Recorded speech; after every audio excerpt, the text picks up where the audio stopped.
कुछ लोग होते हैं जो बहुत ओवर पॉजिटिव होते हैं ना, ये डिप्रेशन कुछ नहीं होता है, अरे एक बार आओ पता चलेगा। ऐसा इल्यूजन्स आ रहा है कि मैं मर जाऊं। एक मेडिसिन जो आप खाते हो वो आपको 2 मिनट में नींद दिलवा देती है। मैंने 90 मेडिसिन साथ में खा ली, मैंने सुसाइड कर लिया। In some countries, women commit suicides at incredibly high rates. That is certainly the case in recent years, getting even worse in India. Bharat में मर्डर से मरने वाले लोगों की तुलना में आत्महत्या से मरने वाले लोगों की संख्या 5 गुना ज्यादा है। Since 2010, I've been talking about this. It's one of the worst gender crisis, in this country. ऐसा क्यों है कि हम हमारा घर छोड़ के उनके घर पे जाते हैं? ऐसा क्यों नहीं कि दोनों घर छोड़ के साथ में रहते हैं? तो कन्यादान का मतलब क्या है? तो ना आप उस घर के रहे, ना आप इस घर के रहे। तो लड़की की आइडेंटिटी क्या होती है? बच्चा लेके पहले हमसे लेके उसको दिया है कि माँ का हक है। दूसरे दिन ही वही जज के सामने वो हमसे पैसे ले रही है और बच्चा हमको दे रही है। We're in 2026. Why can't we do this? Why can't we agree? और नाम क्यों चेंज करना? People are not evolving as fast as we are changing, right? What would you tell to these girls? Because their parents या तो कोई support नहीं करेगा या तो ब्लेम करेगा। तो आसान तरीका है दवाई खा के मरना। It's hard to say, but I am a victim of sexual abuse from the uncle and the houseboy. मैं क्यों ऐसा पैदा हो? मैंने सुसाइड कर लिया। I was alone with the guy in apartment. He entered. I've been raped. Welcome to Unfiltered.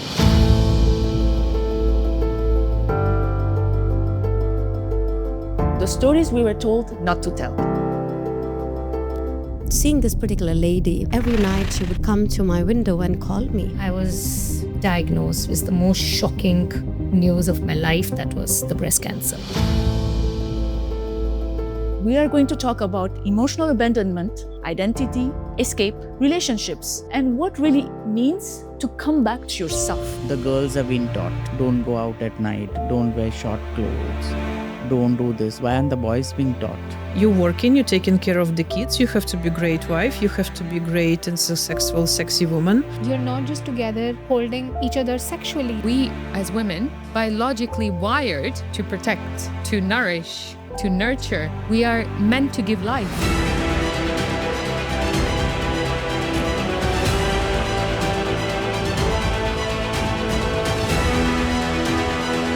Cancer didn't shake you. You shook cancer. ऊपर वाला जैसा किया वैसे उसमें मैं बहुत ज़्यादा खुश हूँ। I think that respect for myself would have also brought me higher self-esteem. आज मैंने अपने ऊपर 8 महीने इन्वेस्ट किए हैं और मैं आपके साथ यहाँ पे बैठी हूँ। तो सोचो मैंने 8 साल अपने ऊपर इन्वेस्ट किए होते तो मैं कहाँ बैठी होती।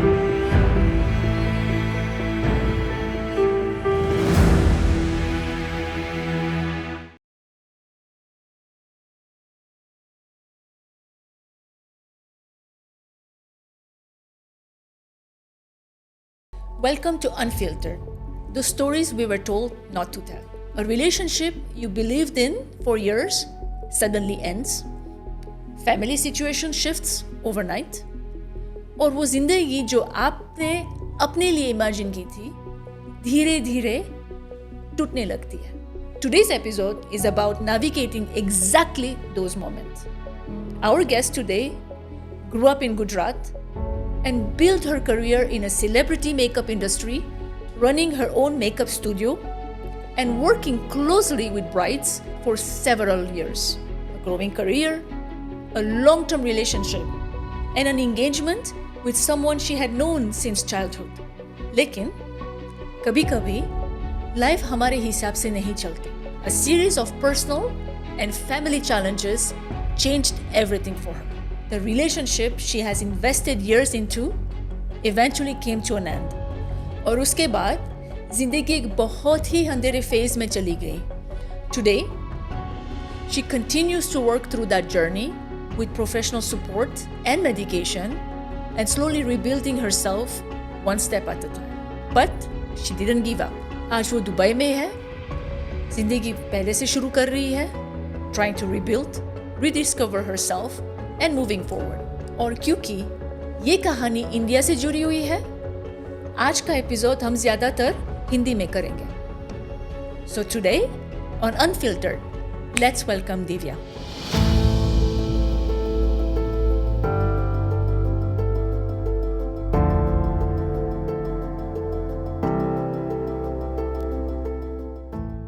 Hi Divya, thank you so much for joining us today. How are you?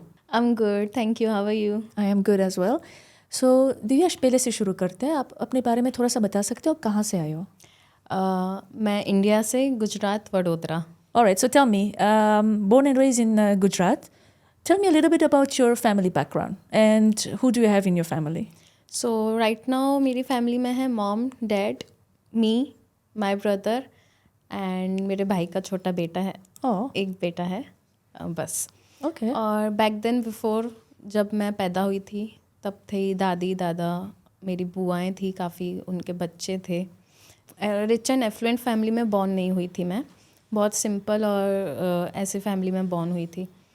और बॉर्न भी काफ़ी मेरे मॉम डैड ने काफ़ी मन्नतें रखी. 4 साल तक उन्होंने मन्नतें रखी थी कि हमें बेटी चाहिए.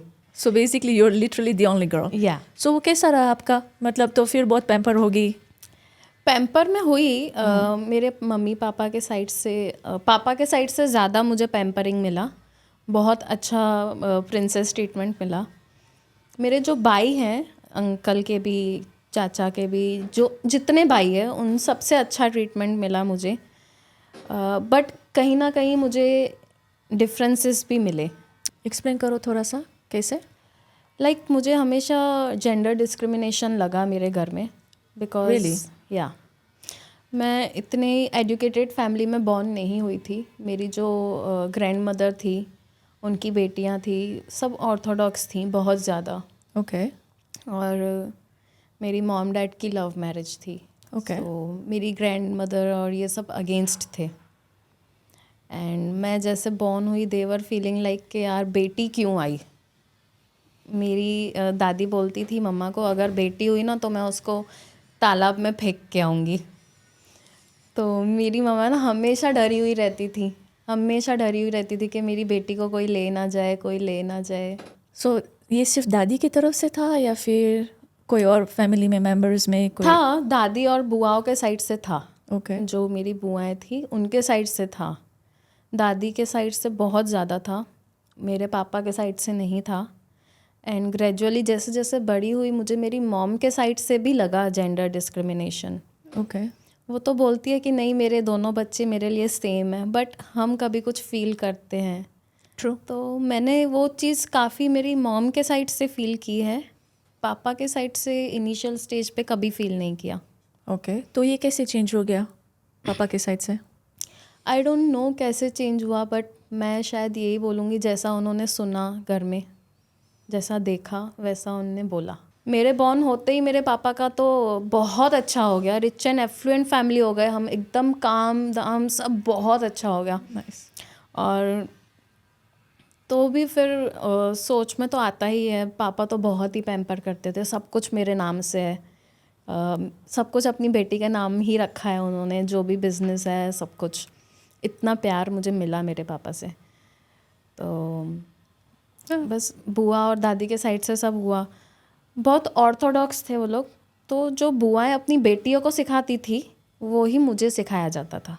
तो खाना बनाना सिखाया होगा. हाँ.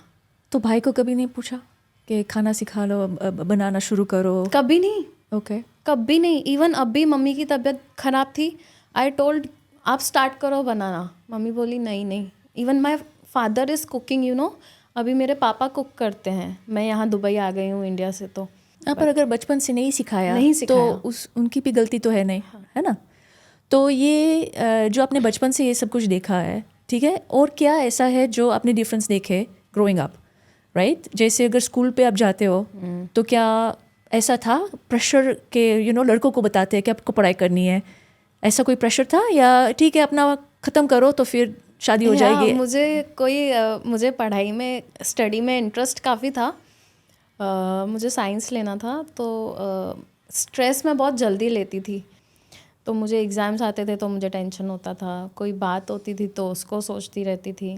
तो मैं बीमार पड़ जाती थी. तो ठीक है, नॉर्मल है.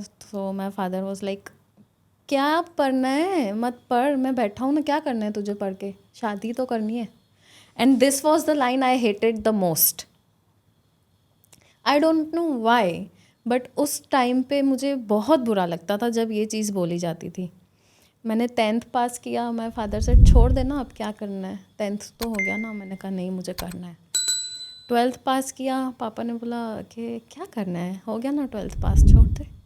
कॉलेज जाना था तो मेरे पापा बहुत घबराए हुए थे, यार कॉलेज जाएगी क्या होगा, कॉलेज जाएगी. सो मम्मा का सपोर्ट भी मिला है, ऐसा नहीं कि नहीं मिला है. तो नहीं जाएगी ना कॉलेज, जाने दो, ऐसे मानते थे पापा मम्मी की. एंड देन फिर कॉलेज ज्वाइन किया.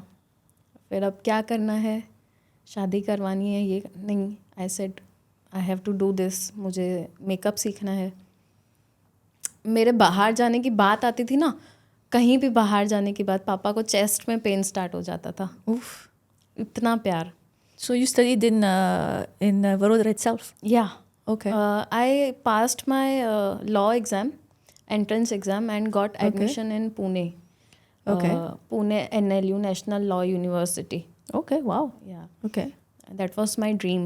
So my father said that okay, I will allow you to go. But जब मैं पास हुई, जाने का टाइम आया, माई फादर वॉज लाइक धक धक धक धक, नहीं जाना है. मैं नहीं जाने दे सकता. लो, उनकी इतनी जान बसती थी मुझ में. So you didn't go? No. Oh really? Yeah. So you stayed in Vadodara? Yeah. So what did you do then?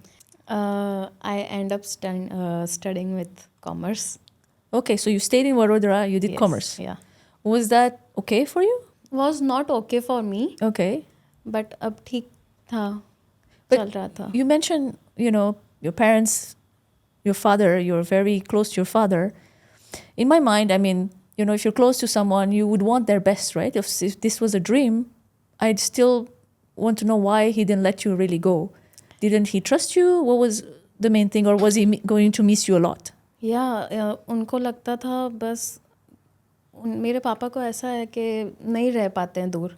तो कितने साल की थी तुम जब ये मैंने तो बहुत, मतलब जब लॉ किया था तब आई वॉज 17. ओके, सो अभी काफ़ी छोटी थी. 12 and prepared for the entrance. उसमें भी बहुत मेहनत की थी. पापा ने मुझे सुबह 7 बजे, आधा घंटे का रास्ता होता था, छोड़ने जाते थे. मैं पूरा दिन वहाँ पे स्टडी करती थी, मेरा टिफ़िन वगैरह लाते थे सब, एंड रात को लेने भी आ जाते थे. ओके. सो पापा को लगता था कि मेरी लाडली है, प्यार से रखा हुआ है, पैम्पर्ड है, कुछ करेगी नहीं, ये सिर्फ शौक है कि करना है, बट कुछ कर नहीं पाएगी. उनको ऐसा था कि बिगड़े हुए बच्चे होते हैं ना वैसे. बट नहीं, मैंने कर लिया. तो ये सब, मतलब ऑब्वियसली ये जो कल्चर है, ये सब कुछ इन्फ्लुएंस किया, राइट, तुम्हारा decision. So what you saying is today आप लॉयर हो सकते थे. तो आप पूरा करियर आपका चेंज हो गया इसमें, right. But at the same time, अभी थोड़ी देर पहले आपने बताया था कि आप ज़िद्दी भी थे. तो उसमें आपने ज़िद नहीं की? उस टाइम पापा प्यार बहुत करते थे ना, तो मुझे लगता था यार पापा के अगेंस्ट नहीं जाना है. ओके. और इस सब में मॉम नहीं थी इन सब में बीच में. नहीं? और भाई बड़ा था ना आपसे? हाँ, बड़ा था, बट तब मेरी पापा के साथ बॉन्डिंग बहुत अच्छी थी. हम आपस में ही सब डिसाइड कर लेते थे. अरे वाह. ओके. तो इसमें रिग्रेट है? नहीं, रिग्रेट नहीं है. नहीं. क्योंकि अभी जो कॉमर्स का किया वो आपको, is that your field? It's not exactly my field, but commerce के साथ साथ जो मेरा पैशन था, मुझे पता ही नहीं था कि ये मेरा पैशन है. मैं छोटी थी तो बस मेरी फ्रेंड्स को बैठ के रेडी करती थी और सब करती रहती थी, मेहंदी करती रहती थी बिना सिखाए, कि किसी ने भी ना सिखाया हो. 10 साल की एज में तो बिना सीखे मैंने मेहंदी लगाना स्टार्ट कर दिया. वाह. एंड कोई मानेगा नहीं, 10 साल की बच्ची कमा भी सकती है, अर्न भी कर सकती है, और इतना माइंड 10 साल की बच्ची का चल सकता है. So it's a business girls mindset, right? I don't know, by birth only. Gujarati?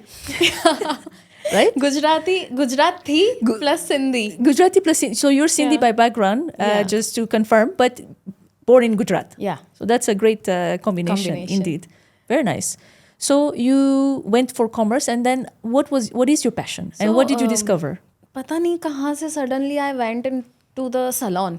कि यार टाइम पास करते, चल ना यहाँ पे ये सलोन है, सीखने चलते, अपना खुद का कर लेंगे तो भी अच्छा है। तो I went some government salon था, बहुत अच्छा उसका सर्टिफिकेशन माना जाता है। तो मैंने मेरी बेस्ट फ्रेंड को बोला कि तू भी चलते हैं, क्या करना है, बीकॉम ही तो कर रहे हैं हम लोग। और लिटरली मैं बीकॉम के जो क्लासेस अटेंड करती थी ना, एकदम लास्ट बेंच पे बैठ के सो के तो उससे बेटर था कि यही।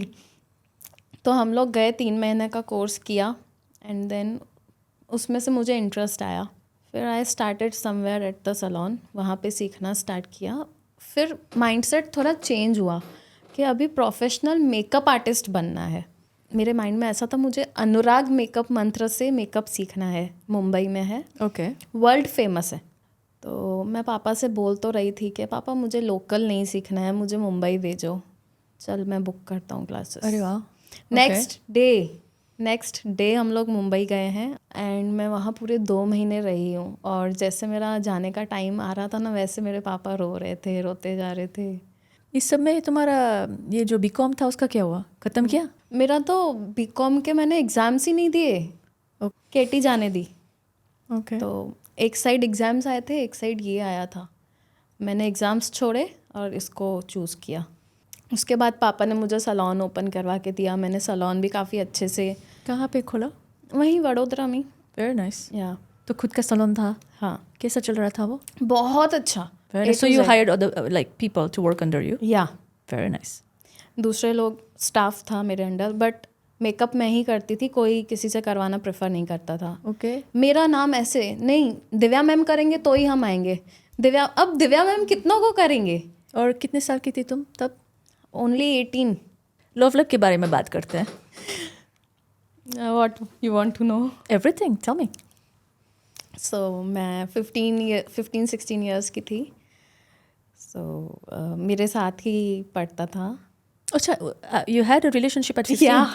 ओह really? Okay, tell me more. शायद पता भी नहीं था कि मुझे इससे प्यार है, बस ओके। साथ में रहते थे, पढ़ते थे, पास में ही रहता था, नेबर था मेरा। मैं उसको क्या नाम मैं उसका नहीं लेना चाहती, मैं उसको फेमस नहीं करना चाहती। That's fine. मैं उसका नाम सिंधी बॉय था, गुजराती बॉय था? सिंधी। ओके। मैं उसका नाम मिस्टर एक्स या मिस्टर एक्स इज फाइन। या वैसे भी एक्स हो गया। Alright, so let's use mister x. Yes. So mister x बहुत बिगड़ैल था। ओके। पहले तो लड़के होते ही हैं बिगड़ैल, मतलब सब नहीं होते, बट वो 2 बच्चे थे अपने मॉम डैड के, उसका बड़ा भाई ओके और खुद मिस्टर एक्स। ओके। दोनों मॉम डैड के कंट्रोल में नहीं थे, दोनों आवारापंती, और मतलब दुनिया का हर ख़राब काम बोल लो उनको करना होता था। ओके। चाहे लाइक उस टाइम पे पेरेंट्स को लगता था कि 2-3 बजे तक बाहर रहना इज़ आवारापंती। ओके। और अच्छे घर वालों, अच्छे ख़ानदान वालों के लिए ये होता भी है, आज भी है, मैं मानती हूँ। तो पढ़ाई पे ध्यान ना देना। लड़कों को क्या सिखाया जाता है, तुम पढ़ो, तुम अच्छी जॉब लोगे तब तुमको अच्छी लड़की मिलेगी, तब माँ बाप का ध्यान रख पाओगे। और हमें शादी के बारे में। पर होल्ड ऑन, अगर आप 15 साल की थी तो आप तो ऑर्थोडॉक्स फैमिली से आए हो ना? हाँ। तो ये अलाउ था? अलाउ नहीं था, तो बट क्या स्कूल में चुप-चुप है? पढ़ते, स्कूल में पढ़ते, होमवर्क कर रहे हैं। ओके, सो कभी पकड़े नहीं गए? ना, बिल्कुल। हम लोग, आप और मैं बैठे ना, ओके, ऐसे हमारा घर होता था। वैसे भी उस उम्र में 15 साल में, mean it's holding hands and you know calling each other. It was not like ऐसा कुछ भी नहीं था उस टाइम पे। ओके। बट एक होता है ना कि अंदर से ही कुछ फील होता है, ये मेरा स्पेशल पर्सन है। हाँ। या मेरा बेस्ट फ्रेंड है, ठीक है, वैसा होता था। उस टाइम पे भी मैं दूसरे लड़कों को क्या मार के ही आती थी। किसी का सर फोड़ दिया, किसी को चाटा मार दिया, तो मेरे पापा को लगता नहीं था कि कुछ होगा। और मुझे भी इतना 15-16 साल की उम्र में इतना पता नहीं था। 17-18 तक पता लगा कि हाँ नहीं, हमको ऐसी फीलिंग्स है। तो पहले से ही मैं उसको मोटिवेट करती थी कि यार तू ऐसा मत कर, तू ऐसा मत कर, तेरा भाई तो नहीं सुन रहा है, तू तो सुन मम्मी पापा की। मैं मतलब संस्कारी भी हूँ, ऐसा नहीं है। मेरे मम्मी पापा के संस्कार मुझे अच्छे मिले हुए हैं, और थोड़ी खुद की मैच्योरिटी भी लड़कियों को होती ही है, नेचुरली होती है। मैं 1 साल उससे बड़ी भी थी, पर पता नहीं फिर भी कैसे सेम स्टैंडर्ड में थे।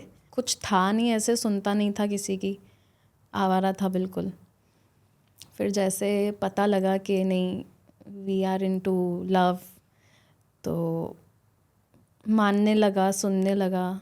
सबसे पहले मैंने उसकी सिगरेट छुड़वाई, वेरी नाइस। दोस्तों से बाहर घूमना बंद करवाया। ओके।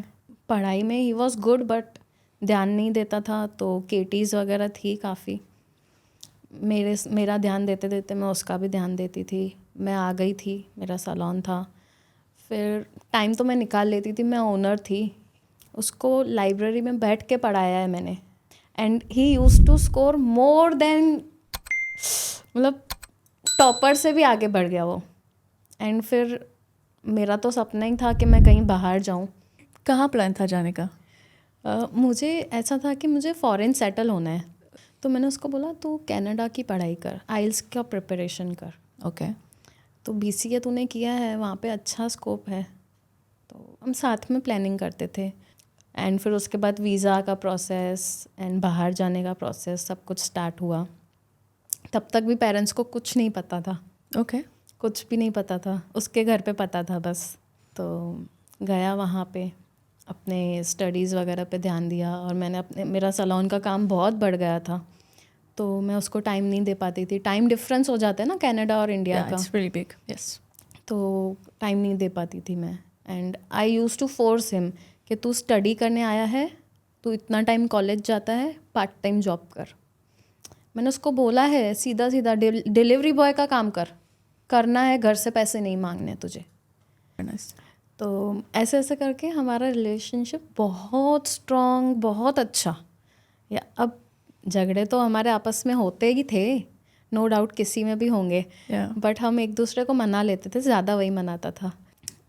जब उसका फर्स्ट जॉब लगा ना और फर्स्ट सैलरी आया, ही वॉज लाइक गुड़िया I am sending you, I got my first salary, तो मैं तुझे भेज रहा हूँ, जा तू शॉपिंग करके आया, ऐसा कुछ लेना जो मेमोरेबल रहे। तब तक ये सारी चीज़ें हमारे बीच में ही थी कि वो मुझे पैम्पर कर रहा है। पहले वो मुझे अपने बिहेवियर से पैम्पर कर रहा था, फिर ही स्टार्टेड अर्निंग, तो पैसों से भी पैम्पर कर रहा था। डेफिनेटली करेगा जिससे वो प्यार करता है। हाँ। जिसने उसका बुरे टाइम में साथ दिया, लेकिन उसके पास तो कुछ भी नहीं था ना। फिर थोड़ा टाइम हुआ, उसने 2-4 साल जॉब की। अच्छा, हमारा डिसाइडेड था कि जब मैं शादी करके आऊँगी हम लोग घर ले लेंगे। मैंने उससे घर का डाउन पेमेंट पूरा करवा लिया था, इकट्ठा करवा लिया था, सेव करवा लिया था। किसी को नहीं पता था, उसके घर वालों को भी नहीं, मेरे घर वालों को तो कुछ पता ही नहीं था। तो फाइनली दिन आ गया अब घर पे बताने का। आपने लोगों ने बताया। तो लॉन्ग डिस्टेंस कितने साल किया फिर? 6 साल। 6 साल लॉन्ग डिस्टेंस। सो एंड शुरू हुआ था 15 साल। Okay, alright, go on. तो फाइनली घर पे बताने का मौका आया कि अब तो मुझे भी वहाँ जाना है, सैलून सेटल करना है, मेरी फ़ाइल अप्लाई करनी है, टाइम लगता है। उसको वहाँ पे अकेलापन लग रहा है, बहुत मिस कर रहा है, हर 1 साल में आ रहा है मुझसे मिलने के लिए, तो काफ़ी टफ़ लग रहा था। ये बहुत इमोशनल स्टोरी है। Are you okay? सो हमारा रिलेशनशिप बहुत अच्छा था। डिसाइड किया कि अभी घर पे बताना है। मम्मा को बताया, पापा और भाई को बताया। मम्मी ने, भाई ने बोला मुझे तो लगा ही था। मेरे पापा ने बोला तू खुश है ना, ठीक है बोल दे उसको। पापा मान गए। वाओ। तो इट वाज लाइक मैं रूम के बाहर आई हूँ, एकदम उसको फटाक से कॉल किया, यार नाम आ रहा है मेरे मुंह में, यार पापा मान गए। And I was literally crying कि मतलब वो फील हुआ कि लिटरली ये खुशी कैसी होती है कि पापा मान गए। एंड फिर उसने भी घर पे बताया, आया, घर वालों को बिठाया साथ में। तो उसकी मॉम ने स्टार्ट किया कि नहीं अभी इसका बड़ा भाई है, इसकी शादी नहीं हुई है। ओके। पहले दे वाज लाइक कि हाँ क्या है, आजकल तो कर लेते हैं छोटे, कोई नहीं वेट करता। एंड जब सामने बैठे तो उसकी मम्मी के नाटक शुरू हो गए कि मेरा बड़ा बेटा बैठा है, फिर उसकी शादी नहीं होगी, बिकॉज उसमें बहुत अवगुण थे, बहुत बेकार था। मैं बोल रही हूँ वो लोग सुने, आई डोंट केयर। मैंने उसको भाई बनाया हुआ था, लेकिन मैंने भाई बनाया था, उसने बहन बनाया था, वो मेरे लिए फ़ाइट करता।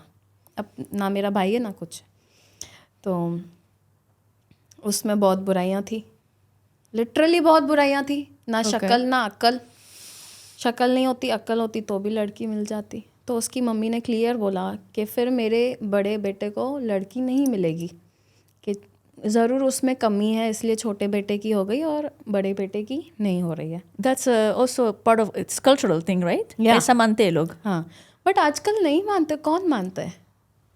इंडिया में होगा ना शायद, बाहर तो लोग नहीं मानते हैं। इंडिया में भी आजकल काफ़ी ऐसे लोग, और ये लोग ऐसे ही थे दिखा। हम लोग तो बहुत मॉडर्न है। इसकी मम्मी बोलती थी हाँ तो क्या है, मतलब मैं हाँ हम थोड़ी ऐसा सोचते हैं, बस आप दोनों रेडी हो जाओ, ठीक है, जब करनी होगी करवा देंगे। एंड देन जब फैमिलीज बैठी तो उन्होंने अपना रंग ही बदल दिया पूरा। तो उस टाइम पे तब तुमने ऐसा लगा नहीं कि शायद मैं गलती कर रही हूँ? नहीं लगा, उस टाइम पे नहीं लगा। I was in love, I was blind. Okay. तो मुझे क्यों नहीं लगा, क्योंकि मिस्टर एक्स हमेशा मेरे साइड था। ओके। जब लड़का आपके साइड है तो आप खुश रहते हो, और समझना पड़ता है थोड़ा बहुत। फिर फैमिलीज इन्वॉल्व हो जाती है तो बहुत अग्रेसिवली रिएक्ट नहीं कर सकते हैं। उसने भी फ़ाइट बहुत की, जहाँ वो गलत होगा मैं बोलूँगी, लेकिन उसने फ़ाइट बहुत की इस चीज़ के लिए कि मम्मी हमको सेटल होना है, एटलीस्ट हमको कोर्ट मैरिज कर लेने दो, बाहर नहीं बताएंगे हम लोग, कि हम लोग पेपर्स अप्लाई कर पाएँ। उसकी मम्मी नाटक पे अड़ी रही। एंड मैंने अपनी शादी की इतनी प्रार्थनाएं नहीं की जितनी उसके भाई की शादी की प्रार्थनाएं की। Fair enough. कि यार इसकी शादी हो जाए तब हमारा कुछ होगा। उसकी हुई शादी? हाँ हुई। पूरा फैमिलीज़ में बातें आ गई, एक रिश्ता टाइप हो गया कि रिश्ता हो गया है एकदम, फैमिली फंक्शन में आना जाना ये वो सब। और हमारे कल्चर में, सिंधी कल्चर में ऐसा होता है, दूसरों में होता है या नहीं, कि कोई फेस्टिवल आता है ना, जैसे दिवाली, तो दिवाली पे इतना सारा सामान बेचते हैं हम लड़के वालों के घर पे। ओके। कि फेस्टिवल की खुशियों के लिए बेचते हैं लड़की वालों के साइड से, सब कुछ वो बेचना, लेन देन सब शुरू हो गया था। ओके। तो इसमें मैं थोड़ा सा पूछना चाहती हूँ। तो सिंधी कल्चर का मुझे बहुत पता नहीं है, तो हमेशा लड़कियों को सब खर्चा करना पड़ता है शादी के लिए, ऐसा सेम है? तो सामान जो दिवाली के टाइम पे आपने भेजा, डाउरी जो कहते हैं वो भी होता है। Is that the same in your culture? No, it's not that same. सिर्फ लड़की वालों के साइड से नहीं होता है, लड़के वालों की साइड से भी होता है। ओके। मेरी फैमिली रिच एंड एफ्लुएंट है, अभी भी है। उसकी फैमिली भी रिच एंड एफ्लुएंट है। ओके। बट बात हमको ये पता लगी कि बहुत ही कंजूस। ओके। बहुत ही कंजूस। इसीलिए मुझे समझ आया मिस्टर एक्स मुझे क्यों बोलता था मम्मी को मत बताना कि मैंने तुझे ये चीज़ लेके दी है। ओके। फिर 1 साल जैसे हुआ, बड़े बेटे की इंगेजमेंट हुई। ओके। ठीक है, उन्होंने, मैं किसी के स्टेटस पे जज नहीं करूँगी, बट मुझे बताना है तो बताना है पूरा एग्जैक्टली। ये अनफिल्टर्ड है, आप आराम से बोलो। तो उन्होंने जो बड़े लड़के की शादी हुई या इंगेजमेंट हुई, तो उनको रिच एंड एफ्लुएंट फैमिली से लड़की नहीं मिली, कम घर की ली, या क्या बोल सकते, पुअर देवर। तो गरीब घर की लड़की ली उन्होंने, एंड उसकी इंगेजमेंट वैसी की 20-30 लोगों में। ओके। उसका खर्चा भी लड़के वालों ने किया, लड़की वालों ने कुछ भी नहीं किया। ओके। ठीक है, ये बातें इतनी छोटी छोटी सी है ना, सपना इतनी छोटी सी बात है ना, लेकिन जिस इतना खींच के जो मेरा रिश्ता ख़त्म करवाया गया है ना, आप देखना लोगों की मेंटालिटी कैसी है।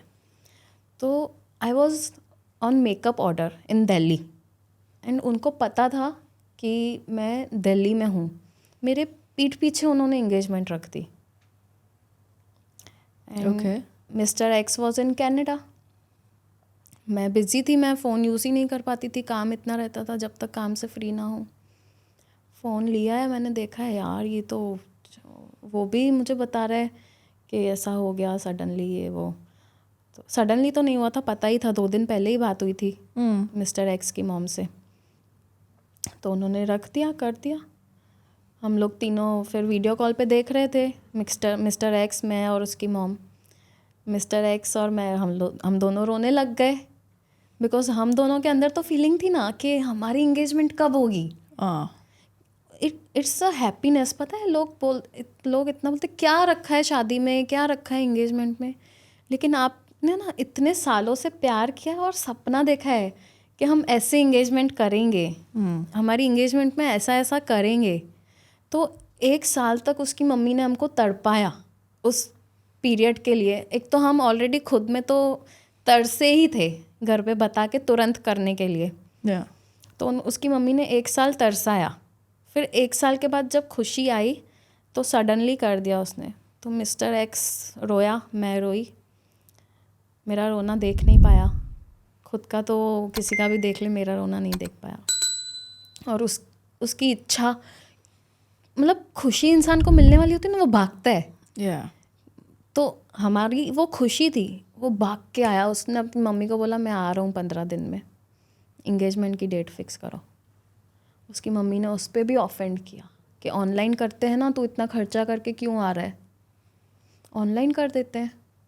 उसने बोला नहीं, मैं ऑनलाइन नहीं करूँगा, मेरे को अच्छे से करनी है, मैं ये खुशी डिज़र्व करता हूँ कि मैं बहुत तरसा हूँ इस पल के लिए, मैं ऑनलाइन नहीं करूँगा, मैं आऊँगा। और दिव्या का भी मन है, उसकी भी तो एंगेजमेंट है, हम दोनों का रिश्ता है, हम दोनों ने डिसाइड किया हम करेंगे, तो मैं आ रहा हूँ। फिर उसके आने से पहले हमारे घर पे बैठे थे सब डिनर पे, डेट्स डिसाइड हो रही थी, उसकी मॉम कैंसिल कर रही थी, ये डेट नहीं, ये डेट नहीं, ये डेट नहीं, ये डेट नहीं। फाइनली एक डेट डिसाइड हुई एंड आई वाज लाइक, मैं इतना ज़ोर से नाची, मतलब इतना ज़ोर से नाची कि वाइन का ग्लास ही टूट गया, वाइन का ग्लास ही टूट गया। मैं इतना ज़ोर से चिल्ला के नाची एंड सडनली मेरे माइंड में ये था मैं मिस्टर एक्स को फटाफट कॉल करके डेट बताऊं। और उसका कॉलिंग का टाइम भी नहीं था वो, बिकॉज टाइम डिफरेंस होता है ना, तो टाइम नहीं था। तो उसने मुझे कॉल किया सामने से वही टाइम पे, इतना टेलीपैथी दोनों के बीच में कि गुड़िया नींद नहीं आ रही थी इसीलिए मैंने कॉल किया। मैंने कहा अब तेरे को आएगी भी नहीं, हमारी डेट फिक्स हो गई है। सो मतलब वो सब बहुत खुशी का माहौल था, बहुत ही ज़्यादा खुशी का माहौल था। सब कुछ फाइनल हुआ, स्टार्ट किया शॉपिंग वगैरह। तो हम लोग लेन देन में बिलीव नहीं करते। जब मेरे भाई की शादी हुई थी, मेरी भाभी के घर से हमने कुछ भी नहीं लिया था, कुछ भी नहीं, मतलब कुछ भी नहीं। इवन मेरी भाभी का जो वार्डरोब था वो सब हमने सजा के रखा था। प्री वेडिंग भी जो होता है सारी शॉपिंग मैंने की थी मेरी भाभी की, सब कुछ लाइक A to Z, उनको tip top service. Then engagement start हुई हमारी, इंगेजमेंट अच्छे से फिनिश हुई। नाइस। इंडिया में ऐसा बोलते हैं कि जितना भी तुम लोग कर लो, 4 लोग तो तुम्हारी बुराई करके जाएंगे। इंडीड। शादी में खा के जाएंगे, बुराई भी करके जाएंगे। इंडीड। लेकिन मैं बोलूँगी कि मेरी इंगेजमेंट में भी एक जन ने बुराई नहीं की। Very nice. इतना बेटर, इतना बेस्ट था। इवन मिस्टर एक्स के घर वालों ने भी, किसी ने भी बुराई नहीं की, किसी ने भी नहीं। वो गया, इंगेजमेंट में गिफ्ट दी थी उसने मुझे iPhone 14 Pro। उसने बताया अपनी मम्मा को कि मैं ये गिफ्ट लेके आ रहा हूँ दिव्या के लिए। शी टोल्ड के तू दिव्या के लिए गिफ्ट लाएगा तो तेरी भाभी को बुरा लगेगा। मैंने सीधा बोला, मैं तो मिस्टर एक्स के साथ कंफर्टेबल थी ना। मैंने कहा क्यों, वो तेरी सेकंड वाइफ है क्या, उसको बुरा लगेगा, तेरे भाई को बोलना लेके दे। तो उसने बोला वही तो यार मम्मी समझती नहीं है, मतलब हमारी बॉन्डिंग इतनी अच्छी थी, मतलब उसको बुरा क्यों लगना चाहिए, मैं अपनी वाइफ के लिए तो लाऊंगा ना, एंड दैट्स टोटली फाइन। या ऑफ कोर्स। तो उसने अपनी मम्मी को बोला, मैंने नहीं भड़काया, उसको खुद को फील होता था। तो मैं तो यार मम्मा मैं तो लाऊंगा ना अपनी वाइफ के लिए, आप इसको बोलो अपनी वाइफ को लेके दे, क्यों बुरा लगेगा, जो जिसका फियांसे है वो उसको लेके देगा, क्यों बुरा लगना है। तो ये चीज़ में भी उसने फ़ाइट करा कि मैं गिफ्ट लेके आऊँगा और मैं सबके सामने ही दूंगा। उसकी मम्मी बोल रही थी नहीं, नहीं मैं सबके सामने ही दूंगा। स्टैंड लेना जानता था। Okay. So what then happened? What was the problem? Why did he become Mr. X? ये छोटी छोटी बातें थी ना, जो ये स्टैंड लेना मेरे लिए। और हम लोग घर में ऐसे घूमते फिरते थे, मतलब उसके घर में उसकी एक्सटेंडेड फैमिली मेम्बर्स सब लोग घर पे बैठे हैं, बुआएं हैं, बुआ की बच्चियां हैं, मामा है, इवन मैं तो ये बोलूँगी उनकी सारी फैमिली मेरे साइड थी। Okay. उनकी पूरी फैमिली मेरे साइड थी। सिर्फ ये जो इसकी मॉम थी ना, सिर्फ वो मेरे अगेंस्ट थी। Okay. मामा यानी इसकी मॉम के भाई मेरी शक्ल देख के बोलते क्या हुआ दिव्या बता मुझे। इतने मेरे साथ कनेक्टेड, मतलब अगर मैं गलत लड़की होती तो मेरे साथ कनेक्ट होते ही नहीं, या मुझ में बुराई होती तो मेरे साथ कनेक्ट होते ही नहीं। तो इसकी बुआएं बोलती थी मिस्टर एक्स की कि ये तो मजनू लगा पड़ा है दिव्या के पीछे, जो बोलती है वो करता है। लोग मज़ा मतलब खुशी में बोलती थी कि अच्छा है, एक दूसरे को समझते हैं। तो उसकी मॉम के माइंड में कि मेरा एक ही सीधा बेटा है, दूसरा वाला तो बिगड़ा हुआ ही है, वो तो मेरे हाथ में है ही नहीं, ये तो मेरा सीधा बेटा है। वही ये है लड़की थोड़ी शार्प माइंड है, तो मेरे हाथ से ले जाएगी। पता नहीं क्या चला उसके माइंड में, आई डोंट नो क्या चला। मैंने बोला कि उसको सीधा बनाने वाली भी मैं ही हूँ, वरना बड़े बेटे की तरह ही होने वाला था ये। तो उसको बहुत लाइक पता नहीं क्या हो गया अंदर। उस जैसे हमारी इंगेजमेंट हुई ना, हमको अकेले छोड़ा ही नहीं। लाइक बड़े भाई की इंगेजमेंट हुई तो उसको बोला जाओ घूम के आओ। हमारी इंगेजमेंट हुई तो हमको भी जाना है घूमने, अकेले जाएंगे हम लोग घूमने, क्या करोगे जाके, ये वो मतलब बहुत सारा। उसने बोला नहीं हम जाते हैं, राउंड मार के आते हैं। स्टैंड लिया उसने हर चीज़ में। तो जितने भी 10-15 दिन बाद के बच्चे थे मेरे साथ उसको रहने ही नहीं देती थी। मेरे साथ आउटिंग पे निकला है घर आ, मेरे साथ सैलून पे बैठा है घर आ, मेरे घर बैठा है घर आ। मतलब समझ ही नहीं आने लगा, मतलब उसको इतना वो करने लगी। वो खुद फ्रस्ट्रेट हो गया था कि मम्मी को हो क्या गया है, मेरे को निकलने ही नहीं दे रही है, ये नहीं करने दे रही।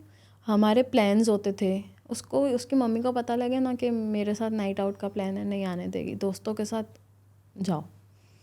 फिर इस बात पे हमारी फ़ाइट होती थी कि मेरे साथ तू नहीं आता है, मेरे फ्रेंड्स के साथ प्लान था नहीं आया। तो ऐसे होने लगा। फिर उसकी मॉम ना धीरे धीरे इंगेजमेंट की बातों पे आने लगी। ओके। कि तुम लोगों ने इंगेजमेंट अच्छे से नहीं की। ओके। जबकि कोई जो इंगेजमेंट में 400 लोग थे ना, 400 लोग बोलेंगे कि बहुत बेस्ट थी। मैं लड़की हूँ फिर भी मैं लड़कियों को ये ज़रूर बोलूँगी कि आपको जो राइट्स मिले हैं ना उनको गलत तरीके से यूज़ मत करो। अग्रीड।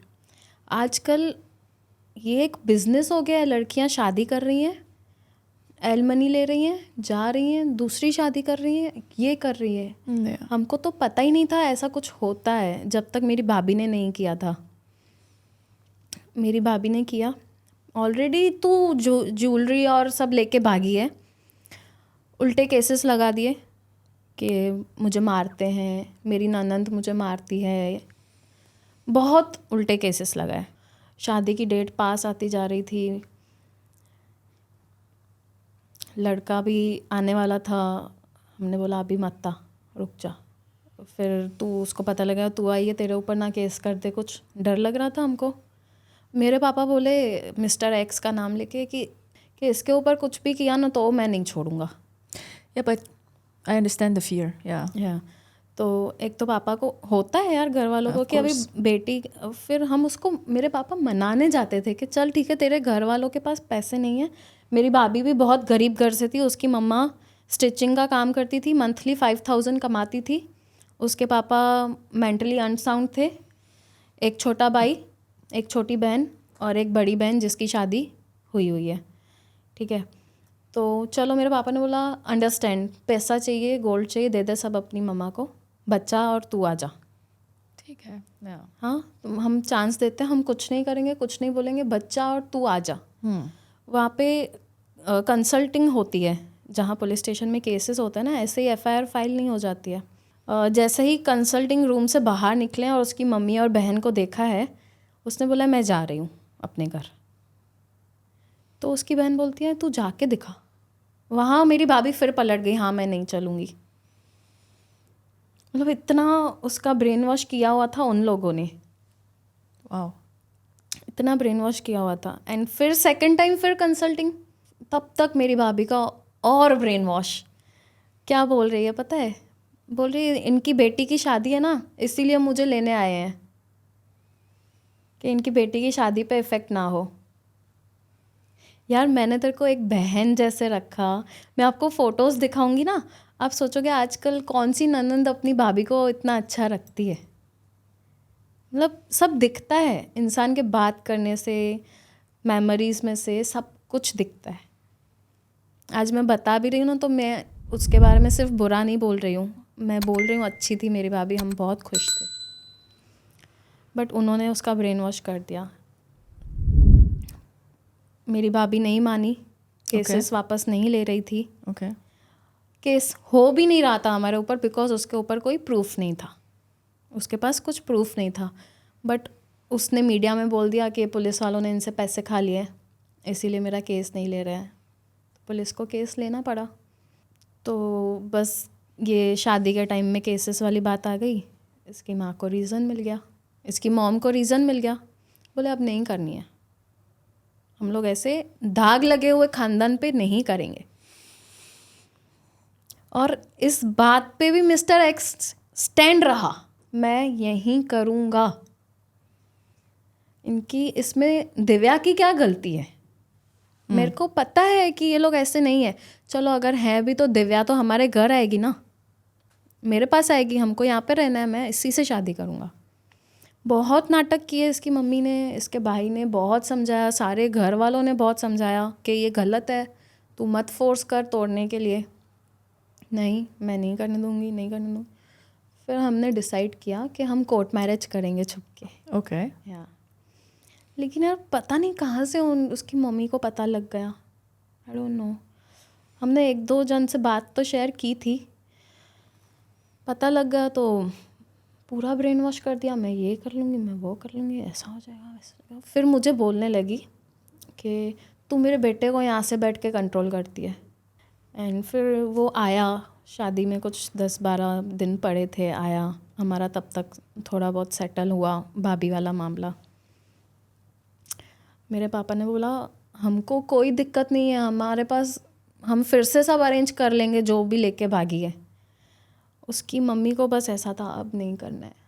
वो लड़का मेरे से अकेले में बात करना चाह रहा है, हम दोनों, एक कनाडा से आया है, मैं इतनी प्रॉब्लम में थी, उसका मन कर रहा था कि इतनी प्रॉब्लम इसने अकेले ने झेली है, मैं बंदी को हक करूं, मिलूं मैं इससे। उसकी मॉम उसको घर से ऐसा समझा के आई है कि मेरे पास से उठना ही मत, उठ ही नहीं रहा है, पास में से ही नहीं उठ रहा है। मैंने बोला अकेले में बात करनी है, बोलता है मम्मी से पूछता हूँ। I was shocked. फिर मैंने माइंड में डिसाइड कर लिया कि मुझे लगता है अब मुझे इससे नहीं करनी चाहिए। वो मोमेंट था, क्योंकि उसने हर जगह पे मेरा स्टैंड लिया, मेरे बिना बोलने के। सही गलत खुद उसने देखा, जहाँ गलत मैं हूँ वो मुझे बोलेगा, मैं एक्सेप्ट करूँगी, करती थी। उसको वो चीज़ मेरे अंदर दिखती थी कि हाँ ये रियलाइज़ करती है कि मैं गलत हूँ। मैं उसकी मॉम के सामने कभी नहीं बोली, उसकी मॉम ने बहुत इंसल्ट की मेरे मॉम डैड की, लेकिन मैं कभी उसकी मॉम के सामने मुंह नहीं खोली, सिर्फ़ और सिर्फ हमारे प्यार की वजह से और रिस्पेक्ट की वजह से। तो एटलीस्ट मैं अपने हस्बैंड को, अपने फियांसे को तो बताऊंगी ना, यार मेरे मॉम डैड के साथ ऐसा किया, अगर मैं ऐसा करूँगी तो तुझे कैसा फ़ील होगा। और वो बंदा ऐसा था ना कि मेरे मॉम डैड को अपना मॉम डैड ही मानता था। अगर वो अपनी मॉम के लिए कुछ भेज रहा है ना कि मॉम मेरा इंक्रीमेंट हुआ है तो मेरे साइड से आप कुछ ले लेना, तो वो मेरी मॉम के लिए भी भेजेगा। इतना सही था। और ये संस्कार उसकी मॉम ने नहीं दिए, मैंने दिए। मैं तो बोलती हूँ सुने जाए जो बोल सोचना है, मैंने दिए उसको ये संस्कार, क्योंकि मैं तेरे मॉम डैड को अच्छा रख रही हूँ तो तुझे भी रखना है। ये हमारे बीच में अंडरस्टैंडिंग बहुत क्लियर थी, सारी अंडरस्टैंडिंग, सारी बातें। और इंगेजमेंट का जो पीरियड था ना, उसमें उसकी मॉम को पता लगने लगा कि यार इन्होंने तो घर लेने की प्लानिंग भी कर ली है कनाडा में। अब वडोदरा में ऑलरेडी तुम्हारा घर है, रिच एंड एफ्लुएंट हो, तो तुम उसको बोल रहे हो यार पैसे दे देना, हम बड़े भाई को अलग शिफ्ट कर देंगे शादी के बाद। क्यों? अभी तो झगड़ा भी नहीं हुआ है, शादी भी नहीं हुई है, पहले ही तुमको अलग शिफ्ट करना है। और हम लोग परदेश में जाके कितना टाइम रेंट पे रहेंगे? वो सही है। तो मैंने बोला पहले तेरे बड़े भाई का फ्यूचर दिख रहा है, मैं हूँ, डोंट वरी, ऐसा होने नहीं दूंगा मैं। तो यहाँ पे फिर जब आप पेरेंट्स के साथ आया तुम्हारे घर पे बैठा हुआ था, क्या हुआ उसमें? हिल ही नहीं रहा था अपनी मम्मी के पास से। ओके, और क्या बात हुई? बस इसकी मम्मी बात कर रही थी, वो कुछ बोल ही नहीं पा रहा था, कुछ नहीं बोल रहा था। ओके, और मॉम ने बस ये बोला नहीं करनी है हमको। तो मेरे जो मामा बैठे थे, पापा थे, मम्मी और हम लोग थे, तो मेरे मामा ने बोला इनको तो बात करने दो आपस में, ये लोग क्या चाहते हैं। नहीं ये क्या बोलेगा, बस हमको नहीं करनी है। मतलब उसको बात करने ही नहीं दे रहे थे मुझसे। तो मान गया वो कुछ बोल ही नहीं रहा था। मैंने उसको कान में कुछ बोला, मैंने कहा तो अपनी मॉम की बात मानना चाहता है? उसने बोला मेरे पास ऑप्शन नहीं है गुड़िया। मैंने कहा चाहता है तेरी मॉम का हो तो 10 मिनट मेरे साथ चल अकेले में। फिर उसने अपनी मॉम को कुछ कान में बोला होगा, तो उसकी मॉम ने बोला ठीक है जाओ। 10 मिनट में 100 कॉल, बात ही नहीं करने मिली। उसकी मॉम को क्या लग रहा था कि 10 मिनट में ये फिर से इसको अपना कर देगी। मम्मी का कॉल कट करे पापा का कॉल करे मम्मी का मेरे घर वाले सामने बैठे हैं, सामने बोल रहे हैं इतने कॉल्स कर रहे हो तो लोग बात कैसे करेंगे? नहीं, हमको बात करनी ही नहीं देनी है ना। तो वहीं से ख़त्म हो गया। बस फिर वहाँ ख़त्म हुआ। मैंने कहा चल ठीक है, मैंने तुझे 10 मिनट मांगे थे, बात हो नहीं पाई, मैंने तुझे बोला था 10 मिनट चल, फिर मैं तेरी मर्ज़ी का करूँगी। मैंने पापा को गई, मैं पापा ने बोला, इशारा किया, मैंने कहा आप ख़त्म कर दो, नहीं अब कुछ भी रखने जैसा। माने उसकी मम्मी को जो भी हम लोगों ने सामान वगैरह सब दिए थे, वो सब तो नहीं लाई, थोड़ा बहुत खाली डब्बे लाई थी। मेरी मम्मी ने बोला खाली डब्बे क्या करूँगी, रखो अपने पास ही। रिस्पेक्ट से ही बोला, पर मेरे मन से अभी रिस्पेक्ट नहीं निकलती है। एंड रिंग ये वाली नहीं है, वो पड़ी है जो हमने रिंग एक्सचेंज की थी। रिंग्स तो उसने मुझे बहुत दी थी, वो तो घर वालों को दिखाने के लिए एक्सचेंज की थी हमने। तो उसकी मम्मी बोले रिंग दे दो वापस। मैं निकालने वाली थी, मेरी मम्मी ने बोला ऐसे कैसे मेरी बेटी की उंगली से मैं रिंग निकाल के तुमको दे दूँगी, मैं नहीं देख पाऊँगी, पैसे ले लेना। उस दौरान उसकी मम्मी मुझे इनडायरेक्टली इतना टॉर्चर कर चुकी थी, इतना टॉर्चर किया था, मेरे को डिप्रेशन की मेडिसिन लेनी पड़ी। During that 2 years? Yeah. So you were taking medications then? Yeah. Okay. Doctor से मिली, डॉक्टर ने कहा कि डिप्रेशन है? या मुझे पता ही नहीं था डिप्रेशन क्या होता है। ओके। मुझे क्या पता, मुझे नहीं पता था, मैंने दुख देखा ही नहीं था, मुझे नहीं पता था, मैं सोती नहीं थी। तो स्ट्रेस आ रहा था इस पीरियड में? Is that it? क्या होता था, मैं सोती नहीं थी, काम में मन नहीं लगता था, खाती नहीं थी, पीती नहीं थी। मेरे को बॉर्नवीटा पीने की हैबिट होती थी और चोकोस खाने की, तो ऐसे बैठी हूँ, कब ख़त्म हो गया पता ही नहीं चला, ऐसे ही बैठी हूँ। In the periods where you were, that was most likely the first period when you didn't get engaged, right? या ये मतलब इसको 2 साल को साथ में गिन लो कि बड़े बेटे की हो जाएगी, फिर करवाएंगे, उसमें 1 साल स्ट्रेस। हाँ, उसका मतलब रिश्ता तो जुड़ ही गया था, समझो घर पे दोनों का पता चल गया। एंड फिर इंगेजमेंट का पीरियड, जब तक शादी हो तब तक इतना टॉर्चर कर दिया था, मेरी पेरेंट्स की इंसल्ट करके, मिस्टर एक्स के कान भर के, हम दोनों के झगड़े करवा के इतना डिप्रेस्ड कर दिया था कि मुझे कुछ नहीं दिखता था, कुछ भी नहीं दिखता था। मेरा सैलून का काम मैं कैसे करती थी, यहाँ पे सामने काजल पड़ी है, मैं स्टाफ को चिल्ला रही हूँ यार काजल दो ना, काजल दो। मतलब मेरे स्टाफ को ऐसे ट्रेन किया होता था कि मैं कौन सा स्टेप करने वाली हूँ ना, उनको पता होता है। पता होता है ये स्टेप में ये ब्रश मैम के हाथ में देना है, तो वैसा होता था। तो यार दीदी यहाँ पे तो है, दीदी ये तो रहा, ये मतलब इतना तक मैं वो हो चुकी थी। और मुझे नहीं पता था डिप्रेशन है। मैं अंधेरे से बाहर ही नहीं निकलना चाहती थी, निकलती नहीं थी, खाना पीना नहीं खाती थी, बीमार रहने लगी थी, इल्यूजन्स आने लगे थे। ओके। ये मेरे पापा ने पकड़ा, मुझे इल्यूजन्स आने लगे थे। पापा ने किसी को कंसल्ट किया, उसने बताया कि यहाँ पे लेके जाओ, इसको ये प्रॉब्लम है। एंड देन डॉक्टर ने बोला कि आप बहुत सीवियर डिप्रेशन में हो। ओह वाह।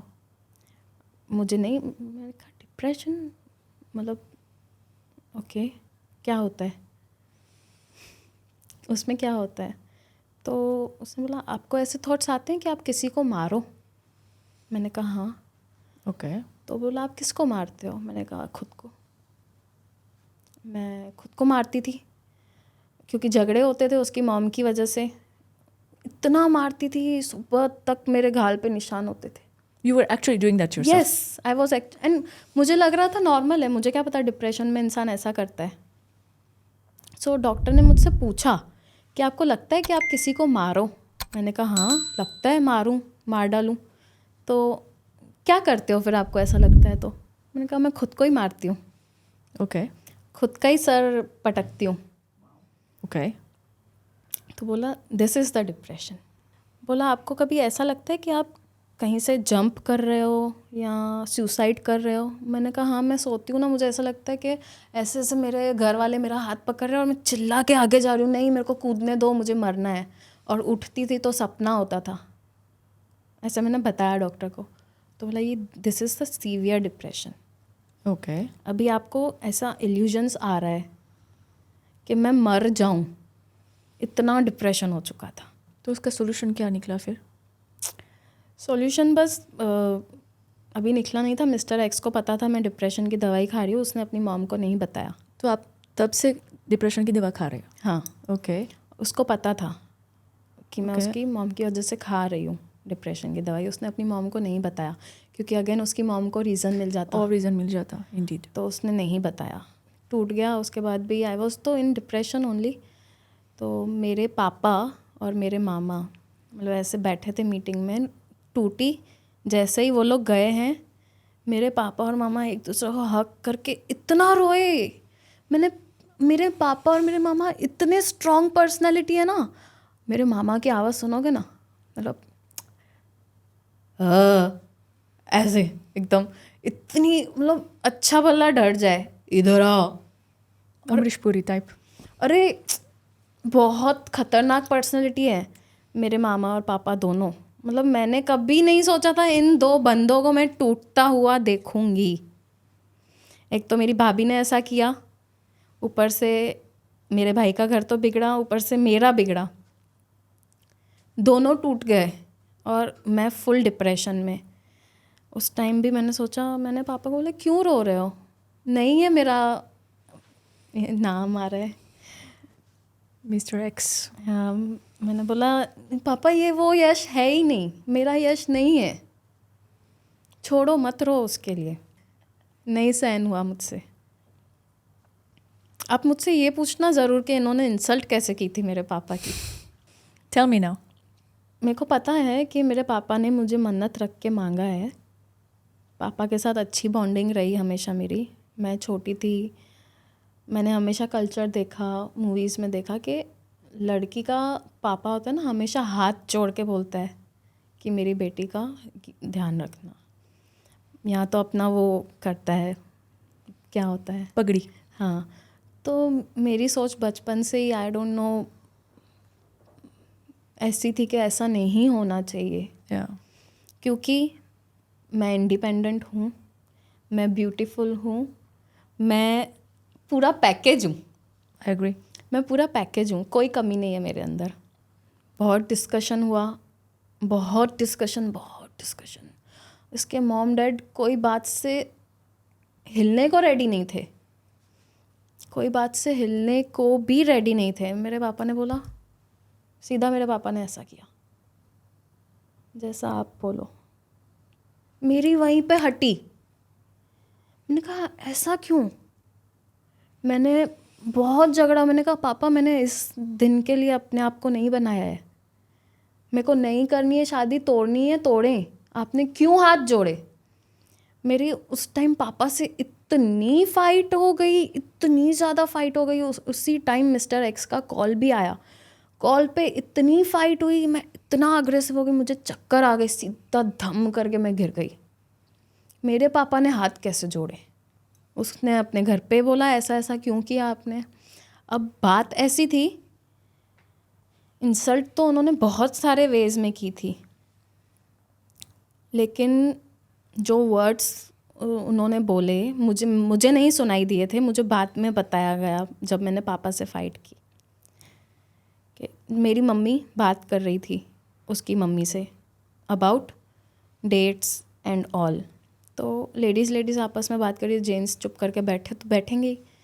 तो साइड से आके उसके जीजा बोलते हैं, जीजा, और वो भी कौन से जीजा जिसके बेटे को मेरे पापा ने जेल से निकलवाया, वो भी रेप केस में। ओके। वो मेरे पापा को बोल रहे हैं कि आपके घर में कोई मर्द नहीं है क्या बात करने वाला। तो मेरे को जब ये बात पता लगी तो मैंने कहा क्यों, ये मर्द तब नहीं दिख रहा था जब रेपिस्ट को बाहर निकालना था। तो ऐसा शब्द मेरे पापा को बोला गया, नहीं सहन हुआ मुझसे। मैं बहुत अग्रेसिव हो गई, बहुत बहुत ज़्यादा। तो इस सब में अभी भी आप डिप्रेशन की दवा ले रही थी जब ये सब हो रहा था? कितनी दवाई ले रही थी आप? वैसे तो मेरी एक दिन में एक रात में थी, लेकिन ये सब होने के बाद, ये पूरा इंगेजमेंट प्रोसेस टूटने के बाद मेरी दवाइयाँ पर टाइम 6 मेडिसिन हो गई थी। पर टाइम 6 मेडिसिन। ये डॉक्टर ने अलाउ किया था? या सिचुएशन ही ऐसी थी। तो उसमें साइड इफ़ेक्ट बहुत हैं। मेरा किडनी पे इफ़ेक्ट हो गया। ओके। मेरा वेट बढ़ गया। ओके। मेरे मूड स्विंग्स, मेरे हार्मोनल इम्बैलेंसेस, और मतलब बहुत कुछ लाइफ में बदल गया। देखो, भाभी नहीं रही, बच्चा लेके चली गई। अभी भी वही सिचुएशन है वहाँ पे? नहीं, बच्चा लेके चली गई। बच्चा लेने के लिए उसने पैसे लिए, मेरी भाभी ने अपनी कोख से निकाला हुआ बच्चा तू बेच रही है। आज कोई भिखारी भी बैठा होता है ना, वो अपने बच्चे से भीख मंगवाना पसंद करता है पर बेचेगा नहीं। ट्रू। तो मेरे पापा का मेरे टाइम पे जैसा था ना, सांस नहीं ले पाते थे, वैसा ही सारांश के टाइम पे था। That's your nephew? या कि मैं सांस नहीं ले पा रहा हूँ, कुछ भी कर मेरे बच्चे को ला।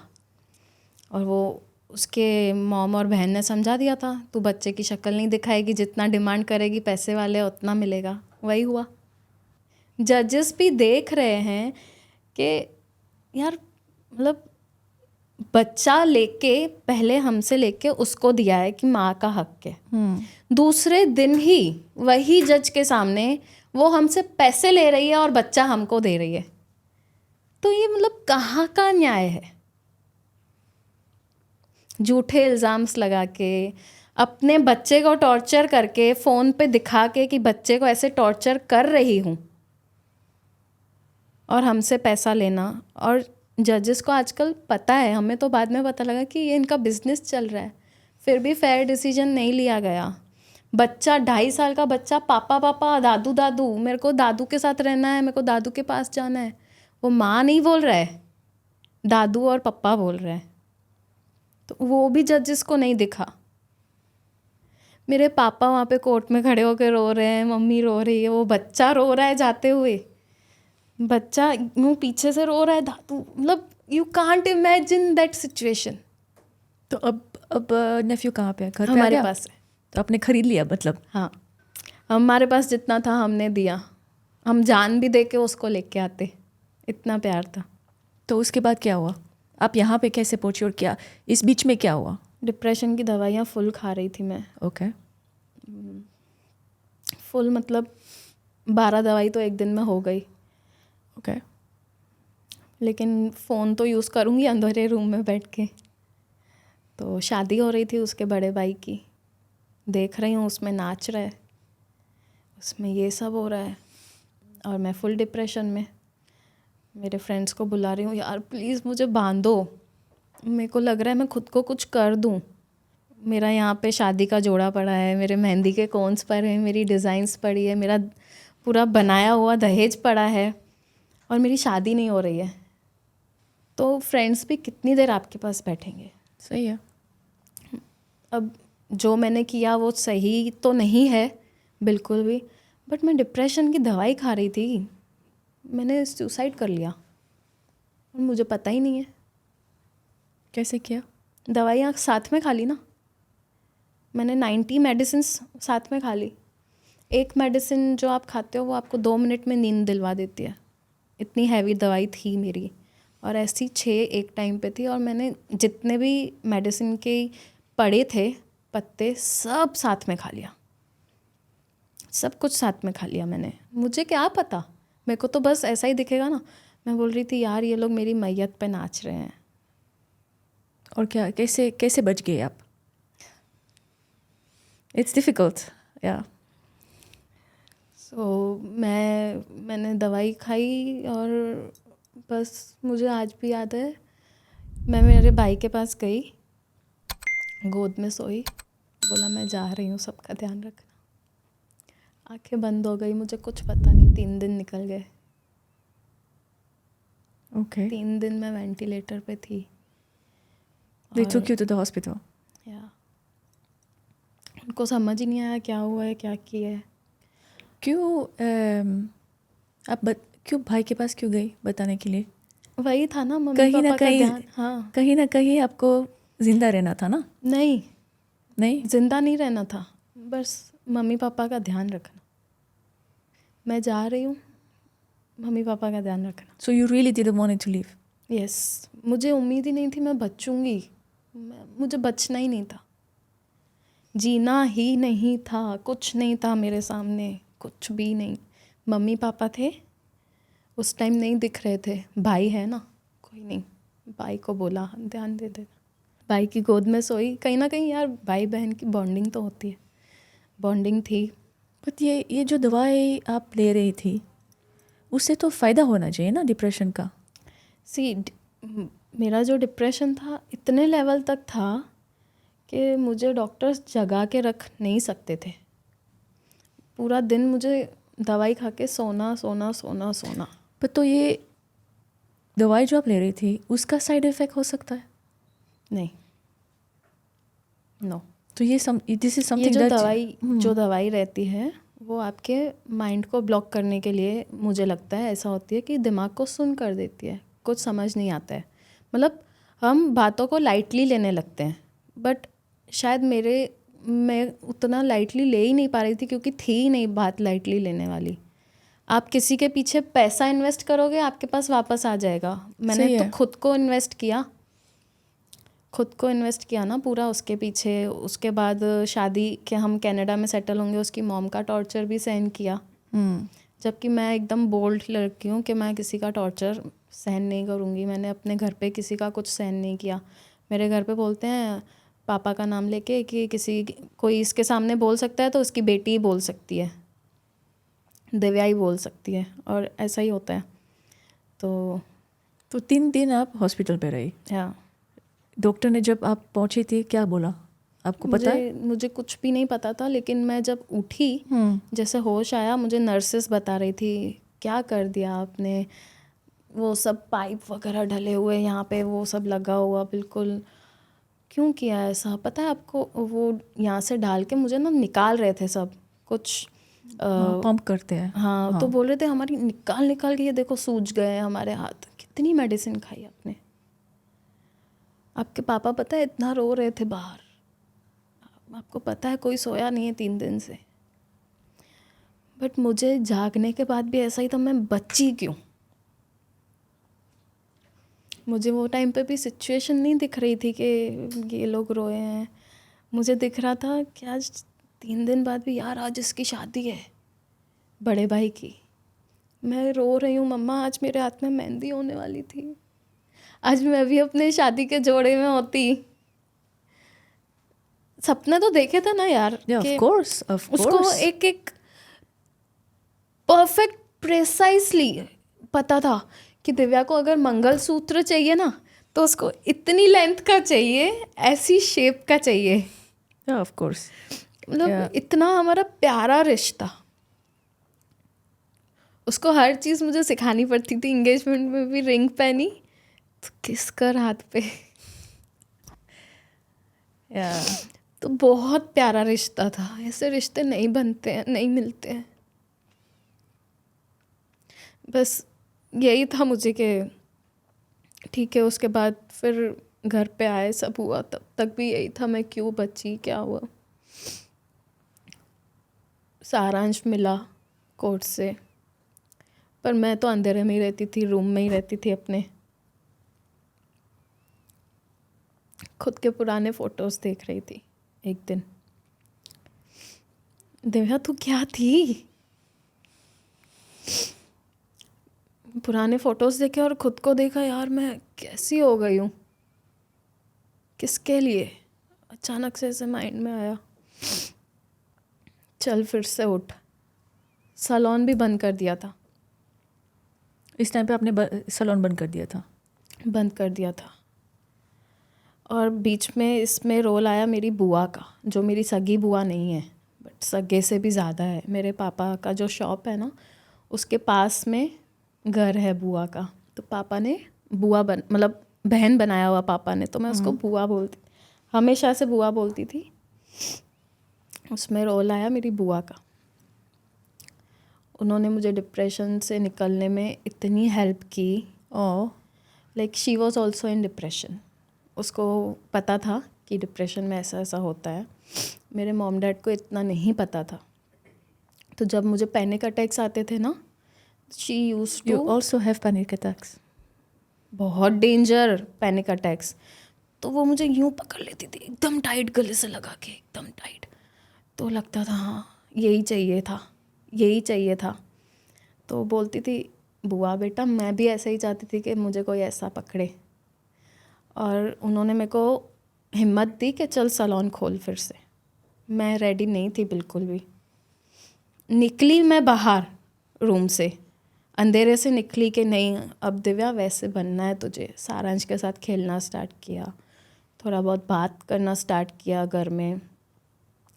मेरा फ्रेंड है, बहुत ही अच्छा फ्रेंड है। शायद मेरे को डिप्रेशन में निकालने में भी 80% हाथ है उसका।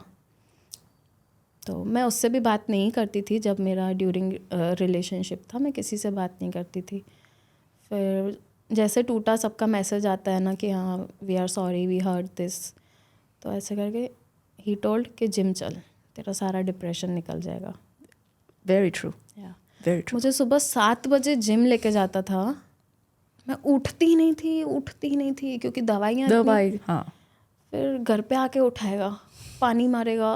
मतलब तब तक मेरे घर पे अलाउ हो चुका था कि चल ठीक है तेरा फ्रेंड है। हाँ, तो कोई लड़का आता है तो हाँ, ठीक है। क्योंकि हर चीज़ पेरेंट्स को समझानी पड़ती है।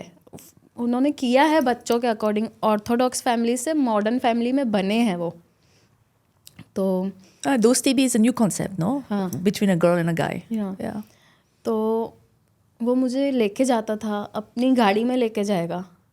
मेरे को ड्राइविंग आती है बट उस टाइम पे मेरे हैंड्स शेक करते थे पूरे दवाइयों की वजह से। मुझे जिम लेके गया, मेरा माइंड खुल गया। एक दिन जिम जाने में एकदम माइंड खुल गया। Very nice. कि मॉर्निंग में उठते हैं तो एक फ्रेश एयर लेने से कुछ तो होता है माइंड में, कुछ तो हो गया। 100%। 3 घंटे जिम करते थे। Very nice. रेगुलर हो गया। मैंने कहा अब मुझे मेडिसिन्स छोड़नी है। डॉक्टर से बात की, मेडिसिन्स छोड़ी, धीरे धीरे कम की। जिम कंटिन्यू रहा, मेरी बॉडी शेप में आ गई, थोड़ा बहुत सब हुआ। फिर सैलून का काम साथ में स्टार्ट हो गया। खुद को मोटिवेट किया, मेडिसिन नहीं लेनी है। डॉक्टर ने 3 मेडिसिन दी है, तू 2 ही लेगी। और बिना डॉक्टर को बताए मैं 2 लेती थी। ठीक है, डॉक्टर ने अभी भी मुझे 2 मेडिसिन दी हुई है पर मैं 1 ही लेती हूँ। Okay. But I am fine. So one question I also was interested to actually ask you, अगर दिव्या आज जो नॉलेज आपने अभी बताया कि you got so much knowledge, you seen so much, right? जो दिव्या आज है वो फिर से वही गलती करती? और जो नहीं ना, वो रेड फ्लैग्स आपने जो तब नहीं देखे बिकॉज आप प्यार में थे, तो क्या होता, क्या अलग करते आप अभी? पहली बात तो मैं कभी सुसाइड नहीं करती।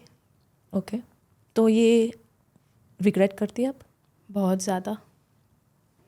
ज़्यादा रिग्रेट करती हूँ, क्योंकि सुसाइड मैंने किया, मेरी बॉडी आज तक झेल रही है।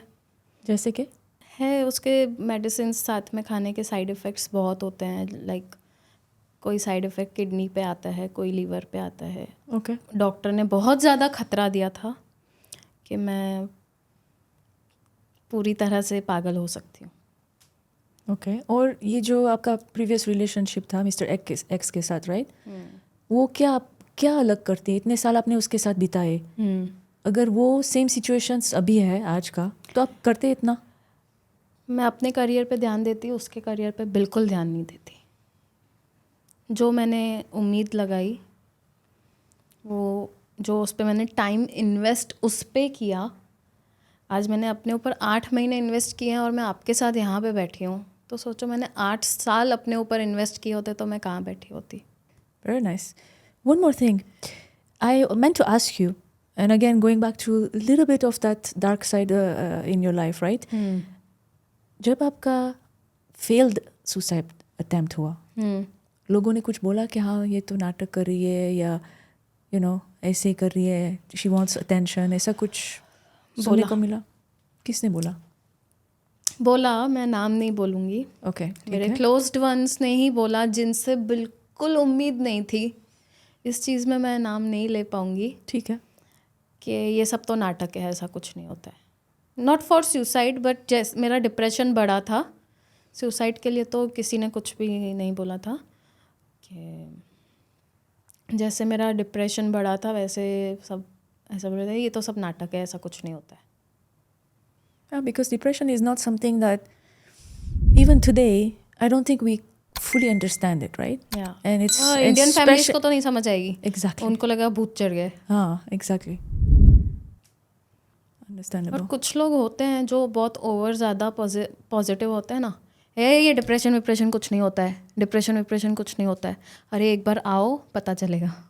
अब मुझे शादी तो नहीं करनी है, बट मेरे पास मेरा नेफ्यू है, मेरे मॉम डैड हैं जो अब बूढ़े हो रहे हैं, जिनको मेरी ज़रूरत है।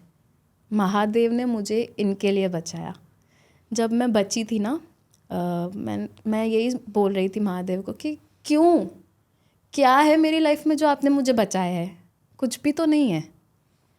फिर मुझे पता लगा, यार ये लोग तो हैं, अपने लिए नहीं जी पा रही हूँ, इनके लिए जीऊँगी। तो इस सब में आपको फैमिली का सपोर्ट कितना मिला? और why Dubai? I mean, is it a change for you? See family का सपोर्ट मुझे 50-50 मिला। ओके। बिकॉज पापा से एक्सेप्ट नहीं हुआ मेरी इंगेजमेंट टूटना। ओके। पापा को लगता था कि मेरी इंगेजमेंट टूटी तो पापा का नाम ख़राब हो गया, रिस्पेक्ट गई, बिकॉज बहुत रिस्पेक्टफुल। तो एक सेकंड, ये इंगेजमेंट टूटी उसमें रिस्पेक्ट गया, या ये कोर्ट केसेस वगैरह जो भाई का हुआ उसमें रिस्पेक्ट गया, या उसमें लेवल है? गया तो दोनों में। हाँ, है ना, पर पकड़ा किसका? लड़की का। हो गया जेंडर डिस्क्रिमिनेशन। हाँ, ऑटोमेटिकली आ गया।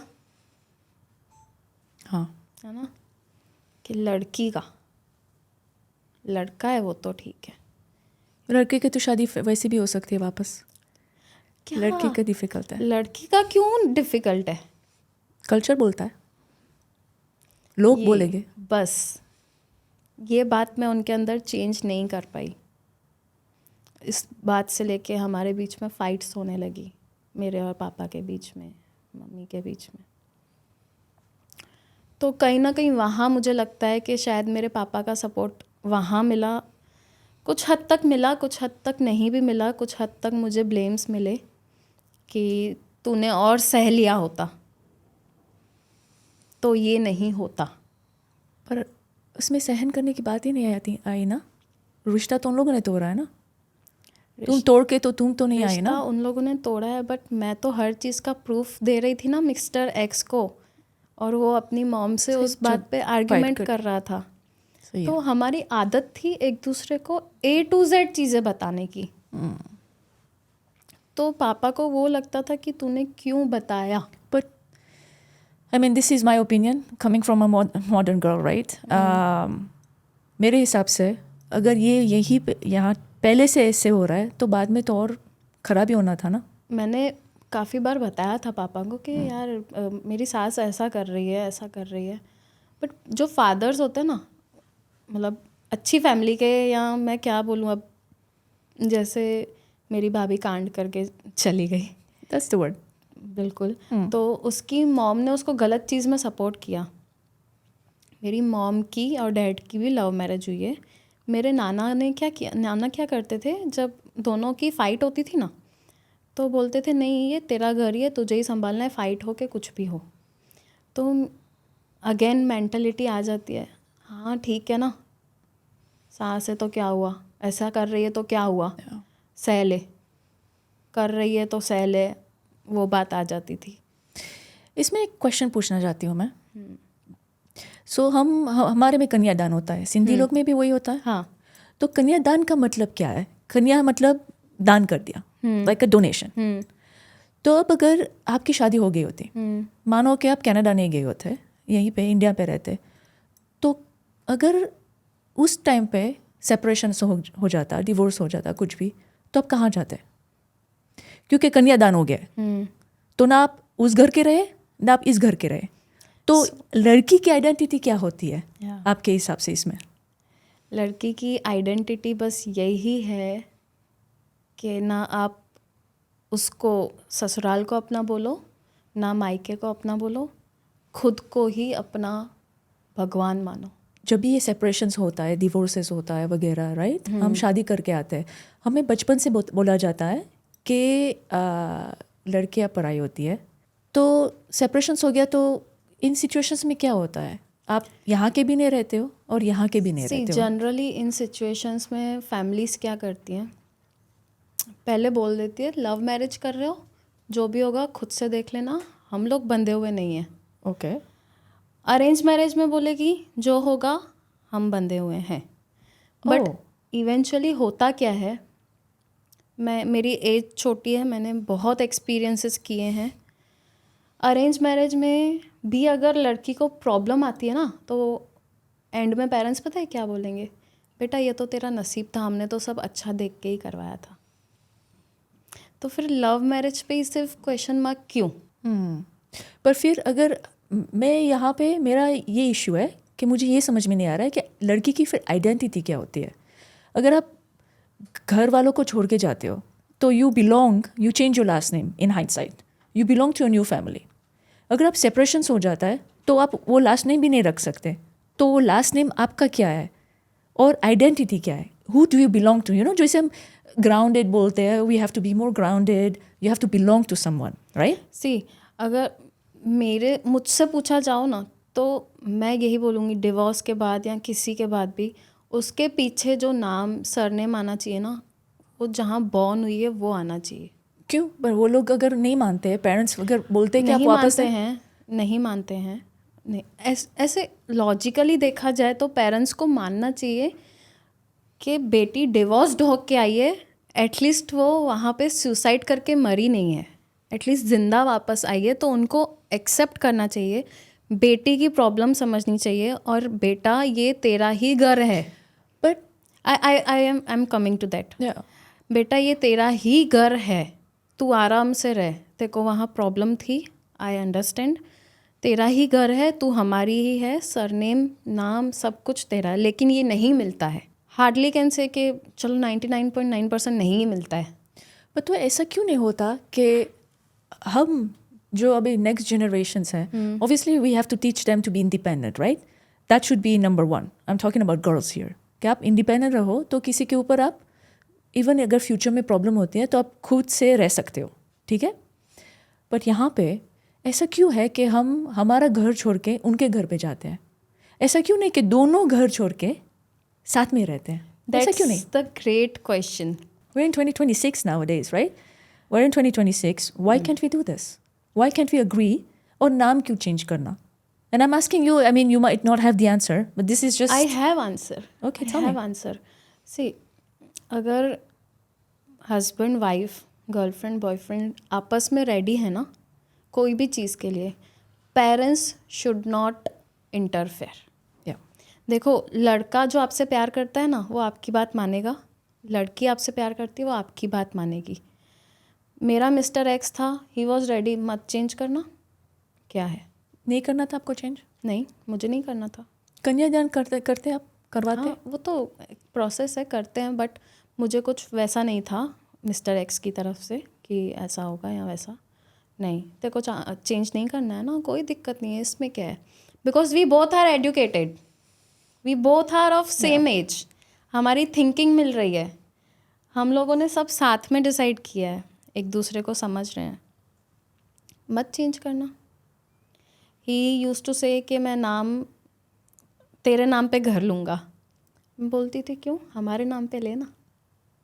So this is the understanding. तो अब वो भी कनाडा में अपना घर छोड़ के रह रहा है, मैं भी अपना घर छोड़ के जाती कनाडा में, साथ में रहते, और आप सोच सकते हो खुश रहते। सही है, रहते। एक और क्वेश्चन पूछना चाहती हूँ इसी बारे में, then we can continue the story. बच्चा होता तो कौन सा नाम रखते आप, फादर का, मदर का, या दोनों का? वो तो हम आपस में डिसाइड कर लेते। नहीं, बट मैं इसलिए पूछ रही हूँ बिकॉज ये हमारी जो परंपरा है ना, again coming back to the original point that we are talking about, जहाँ पे हम कहते हैं डिस्क्रिमिनेशन है। हाँ, तो ये डिस्क्रिमिनेशन नहीं लगता कि हम बच्चे को बाप का नाम देंगे? डिस्क्रिमिनेशन तो है, डिस्क्रिमिनेशन है। अगेन ये बात आपस की अंडरस्टैंडिंग की है। अगर हम दोनों कपल्स के बीच अंडरस्टैंडिंग है कि तोला नहीं आएगा, वो रेडी है, तो तोला नहीं आएगा। अगर उसके पेरेंट्स ने इंटरफेयर किया, नहीं हमारे ख़ानदान का बच्चा है, यही सरनेम आनी चाहिए, तो वहाँ रिश्ता ख़त्म। पर ये ये आपको नहीं लगता कि अभी के जनरेशन के बच्चे को ये सारे क्वेश्चंस इंगेजमेंट्स के पहले उठाने चाहिए? अभी बहुत सारे क्वेश्चंस उठाने चाहिए, बहुत सारे क्वेश्चंस, जैसे कि एक्सटेंडेड फैमिली मेम्बर्स जो आपके घर में नहीं रह रहे हैं, क्या वो हमारी लाइफ में इंटरफेयर करेंगे? सबसे मेन क्वेश्चन ये उठाना चाहिए। उसके बाद आजकल तो ये है कि पहले ही भाई बोल दो कि ना मेरी मॉम इंटरफेयर करेगी ना तेरी मॉम इंटरफेयर करेगी। सही है। अगर इस चीज़ के लिए रेडी हो तो आगे बढ़ो। आजकल, पहले क्या होता था पता है, शादियां सिर्फ लड़के की मॉम की वजह से टूटती थी ज़्यादातर। आजकल लड़की की मॉम की वजह से भी टूटने लगी है, बिकॉज मैं केस देख के आई हूँ सेम मेरे भाई का। It's true. तो आप आपस में अपनी अंडरस्टैंडिंग बनाओ, अरेंज मैरिज हो, लव मैरिज हो, आपस में अपनी अंडरस्टैंडिंग बनाओ कि ये ऐसा, अगर हम अपनी हैप्पी लाइफ चाहते हैं तो। And this is very important because अभी पहले क्या होता था कि लड़कियां काम नहीं करती थी, तो नेचुरली यू हैड लेस से इन थिंग्स, राइट? अभी तो equally if not more they make more money, so you have to have that discussion beforehand, right? Yes. क्योंकि things are changing, people are not evolving as fast as we are changing, right? हाँ, नहीं हो रहा है वो। लड़के सह लेंगे, मेरी वाइफ अच्छा कमा रही है। हाँ, कि पता है, मैंने ये भी देखा है कि पहले लड़कों में ईगो प्रॉब्लम बहुत होती थी, आजकल लड़के अपनी वाइफ का पैर छू लेंगे, पैर दबा लेंगे, पर पेरेंट्स नहीं मानेंगे ना। बात वहीं आती है, आप अपने आप को खुश रखो। पेरेंट्स को अपनी फैमिली बनानी थी, बना ली, उनको अपनी मैरिड लाइफ जीनी थी, जी ली। आप मैरिज कर रहे हो, अपनी फैमिली बना रहे हो, तो अपने पेरेंट्स के अकॉर्डिंग मत बनाओ। बट ये डिस्कशन मैं इसलिए पूछ रही हूँ बिकॉज हमारे जो पेरेंट्स थे, जैसे आपके पेरेंट्स हैं, उन मिस्टर एक्स के पेरेंट्स थे, उससे पहले they didn't know better, this is all they learn. उन बीच में there is no gap, this is how they were treated, right? जो तुम्हारी सास होने वाली थी, उसके सास ने भी ऐसा ही किया होगा उसके साथ, डेफिनेटली, ठीक है ना? तो एंड उन्होंने पढ़ाई नहीं की, एजुकेटेड तो है नहीं, तो उन्होंने यही सीखा है। अब उनका वही है कि मैं अपनी वो के साथ यही करूँगी। बट ये चेन किसी को तो तोड़ना है, हम लोग तो एजुकेटेड हैं, तो ये कैसे कर सकते हैं? And that's what I want to understand कि हम क्या सिखा सकते हैं आजकल की लड़कियों को। छोटी छोटी जो लड़कियां भी स्कूल पे जाती हैं, क्या मैसेज शेयर कर सकते हैं उन लोगों के साथ? छोटी लड़कियां जो स्कूल में जाती हैं और जो 18 साल की हैं, 21 साल की हैं, 25 साल की हैं, मैं उनको यही सीख देना चाहती हूँ, पहले इंडिपेंडेंट बनो। सही है. अपने राइट्स को जानते हो, दैट्स गुड. उसका गलत यूज़ मत करो. घर आपका कोई नहीं है तो बनाओ. आपका क्यों नहीं है? आपने बनाया नहीं है. और मैंने बनाया है, मेरा घर है. जब मेरी भाभी ने घर से लेकर के सब भागी थी और उसकी मॉम और बहन ने सपोर्ट किया था, मेरे पापा ने मुझे एक वर्ड बोला जो मैंने कभी एक्सपेक्ट नहीं किया था, ना ही कभी सोचा था. मेरे पापा ने बोला, तूने कभी झगड़ा करके घर पे आई है ना, तो मेरे घर में तेरी जगह नहीं है. आई टोल्ड हिम, मैं अपने घर जाऊंगी. वॉट यू वॉन्ट मी, कि मैं खुश नहीं हूँ तो सहती रहूँ? यू डोंट वरी, मैं अपने घर जाऊंगी. Which is what you meant by that? कि मैंने अपना घर बनाया है. सैलून से क्या किया है? Okay, I see. क्या किया है मेरे पास उतना ना. This is difficult to hear, huh? As a girl. मैंने बोला, आपको अपने संस्कारों पे भरोसा नहीं है. मैंने तो कभी ऐसा, यार मैंने तो देखा है ना पैसा, मेरे पापा ने कितना कमाया है, मैंने कितना उड़ाया है. मैं क्यों करूँगी? लेकिन अगर मेरे साथ मेरा हस्बैंड गलत करेगा तो क्या मैं सहती रहूँगी? And this is before the marriage.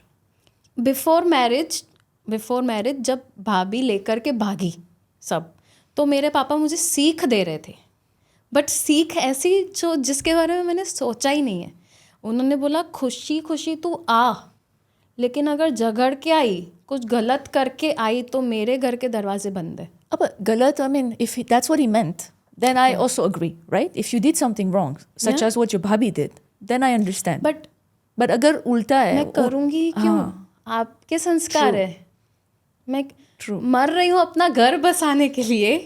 आप देख रहे हो सामने कि मैंने कभी अपने मम्मी पापा का नहीं सुना जितना मैंने मिस्टर एक्स की मॉम का सुना. नहीं सुना. छोटी बेटी हूँ, मुँहफट हूँ, सब हूँ, तो ज़रूर मेरे को अपना घर बसाना है, इसलिए मैं चुपचाप रही ना. सही है. तो इसके बाद ये सब हुआ, आप जिम जाने लगी, थिंग्स वर गेटिंग बेटर. तब क्या हुआ और दुबई कैसे पहुंची? I really want to know what's the story with Dubai. हाँ, मैंने आपको बताया ना कि मैंने न्यू से सैलून का स्टार्टअप किया.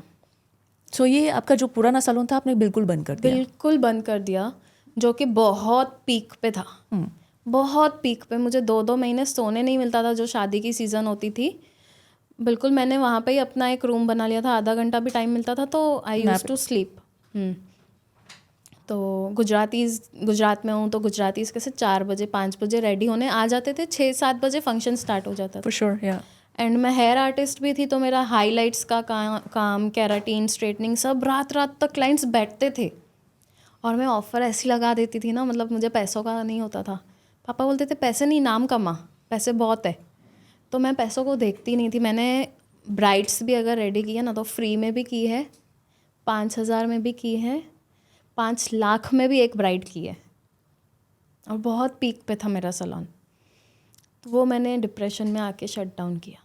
ओके. उसके बाद बुआ ने हिम्मत दी कि सैलून ओपन कर तो तेरा माइंड डाइवर्ट होगा. सैलून ओपन किया. फिर मुझे लगा कि मैं बहुत ज़ीरो से स्टार्ट कर रही हूँ. बहुत फील हो रहा था. नहीं चलाया मैंने, अच्छे से किया, सब किया. पापा चाहते थे कि अब फिर से रीस्टार्ट ना करूँ, बिकॉज़ घर पे छोटा बच्चा भी आ चुका था. चाहते थे कि उसको ज़्यादा से ज़्यादा प्यार मिले. बट मैं नहीं रह पा रही थी पूरा टाइम घर पे. आफ्टर जिम तो कुछ काम ही नहीं था फिर. तो ऐसे करके स्टार्ट किया सैलून. उसमें पापा के अगेंस्ट गई मैं. फ़ाइट करने की एनर्जी आ गई थी, लाइक समझ भी आ गई थी. तो ठीक है, मतलब इतना भी नहीं करना पड़ा. ठीक है, करना है करो, I am not in your support, पापा ने बोला था. और सारा गोल्ड और पैसा लेके तो मेरी भाभी भाग गई थी. मेरे पास भी था नहीं कुछ, मेरे हाथ में कुछ नहीं था. सारा कमाया हुआ ले गई थी वो. तो जैसे तैसे हुआ, किया मैंने, स्टार्ट किया. मैंने पर्सनल लोन्स लिए, गूगल पे से, फ़ोन पे से, एक्सिस बैंक से पर्सनल लोन्स मिलते हैं 1-1 लाख के, वो लिए एंड सैलून स्टार्ट किया. सारा सैलून जो रेडी था, रेडी सैलून सेल कर दिया. सारे जो EMIs थे सब क्लियर कर दिया, सारा लोन क्लियर कर दिया. वहाँ पे रह के ना क्या होता था, लोग लोगों की बिचिंग, अरे यार तेरी तो टूट गई ना, अरे यार तेरा तो ये ना, तो ये चीज़ें बहुत ज़्यादा वहाँ पे हो रही थी और नहीं बोल पा रही थी मैं आसपास के लोगों की वजह से। सोसाइटी में you lived in a society right, so या आसपास के लोगों की वजह से नहीं बोल पा रही थी मैं, और थोड़ा पापा का सपोर्ट कम हो गया था मुझे। उनको लगता था कि मेरी वजह से टूटी है। Even after your attempted suicide they didn't, his heart didn't soften?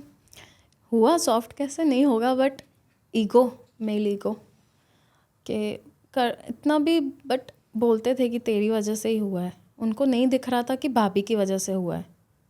यहाँ पे मैंने आपको पहले भी बताया जेंडर डिस्क्रिमिनेशन। भाभी तो एक वैसे भी इट वाज भाभी was just an excuse for your mother-in-law to use, right? हाँ, so it wasn't even that, right? वो दिखता है एक्सक्यूज है, बट मेरे पापा को ऐसा होता है कि तूने शायद हर चीज़ मिस्टर एक्स को नहीं बताई होती। पर एक सेकंड, जब आप उन्होंने सगाई तोड़ी कोई रीज़न बताया था स्पेसिफिकली? मेरे बेटे को यहाँ से बैठ के वहाँ कंट्रोल करती है। तो हाँ, मेरे पापा ने बोला ये क्या रीज़न है? हाँ, तो रीज़न बेसिकली उन्होंने कुछ भी रीज़न नहीं था, no reason, but that's the reason they said. So कहीं ना कहीं तुम्हारे पापा के दिमाग में आ ही गया ना कि हाँ गलती तुम्हारी है, तो आप सोसाइटी की वजह से यहाँ पे आ गए। हाँ, मुझे थोड़ा ऐसा था कि मैं दूर हो जाऊँ। पर क्यों दुबई एग्जैक्टली? कोई है आपका जान पहचान का यहाँ पे? कोई भी नहीं है। ओके, कोई भी नहीं है। कनाडा से मन भर गया ऑब्वियसली, ठीक है। और अब मुझे जल्दी निकलना था, मुझे किसी एग्ज़ाम के लिए वेट नहीं करना था, और दुबई में अपॉर्चुनिटीज़ हैं, तो दुबई अच्छा ऑप्शन था मेरे लिए। अपॉर्चुनिटीज़ सैलून वाइज भी अच्छी थी, न्यू अपॉर्चुनिटीज़ भी अच्छी थी। तो अपने डिस्टेंस में कुछ ढूंढा या यहाँ पे आ गए फिर you found something? I mean what you do anyway here? So information निकाली पहले तो, कैसे स्टे करना है, कितना खर्चा आएगा, क्या होगा वीज़ा का। फिर किसी से एजेंट से कनेक्ट किया, ओके, वीज़ा लेके यहाँ पे आ गई। बिकॉज सिचुएशन में तो ना मैं वहाँ कर पा रही थी ना मर पा रही थी। सैलून भी ओपन किया, फिर से बंद किया। जब आप फ्रस्ट्रेट हो जाते हो ना हर जगह से, इसी के बदले आपको बहुत सारा प्यार और पैम्पर मिला होता ना घर से, बहुत सारा, तो आप ये डिसीजन नहीं लेते। अग्रीड, ठीक है। बट घर वाले खुद इतने डिप्रेस्ड हो चुके थे, तो मेरे लिए बस ऑप्शन यही था। एंड अगेन मेरे को सामने वो दिख गया, मेरी मॉम का दिख गया कि मेरी मॉम ने हमको पाल पोस के बड़ा किया। अब पापा चाहते हैं कि गुड्डू को हम सब संभालें, सारांश को। मेरा भी ऐसे ऐसे करके टाइम निकल जाएगा, मेरा फिर से शादी का टाइम आ जाएगा। फिर बोलेंगे शादी, यार मतलब मैं तो कुछ एक्सप्लोर कर ही नहीं पाई। बट दिव्या, ये जो आपके पापा आपको पुणे तक नहीं जाने दे रहे थे, ये दुबई के लिए कैसे मान गए? हम लोग बात नहीं कर रहे थे ड्यूरिंग दिस टाइम। मेरी और पापा की थोड़ी डिस्टेंस हो गई थी। तो डिस्टेंस हुई because of the breaking of the marriage, the engagement? Because of arguments between you and your father? Yes. Okay, but again, all of this because of the engagement? Yeah. Not because of the attempted suicide? No. Because of engagement. एक मन में बैठ गया कि मेरा नाम खराब हो गया, इसने किया। मतलब या तो उनके माइंड में बिठाया गया मेरी गलतियाँ गिना गिना के, जबकि मेरी गलती नहीं थी। हम लोग तो एक दूसरे से हर बात शेयर करते थे। डेफिनेटली उसकी मॉम अगर मुझे गलत दिखा रही है तो I have to give proof. I agree. तो वो चीज़ पापा को कहीं ना कहीं लगती है कि तुझे नहीं करना चाहिए था। बट क्यों नहीं करना चाहिए था? मैं अपना रिश्ता बचा रही थी ना। अगर आप लड़का होते इसी बारे में उल्टा हुआ होता तो क्या पापा का रिएक्शन अलग होता? हाँ, डेफिनेटली डेफिनेटली। तो वही बात आ गई ना वापस से। बात मैं बोलती हूँ, घर मेरा और मेरे भाई का दोनों सेम टाइम पे ख़राब हुआ, ठीक है। सपोर्ट अलग मिला। क्यों मेरे भाई को नहीं बोला गया तेरी बीवी की वजह से मेरी इज्जत डूबी है?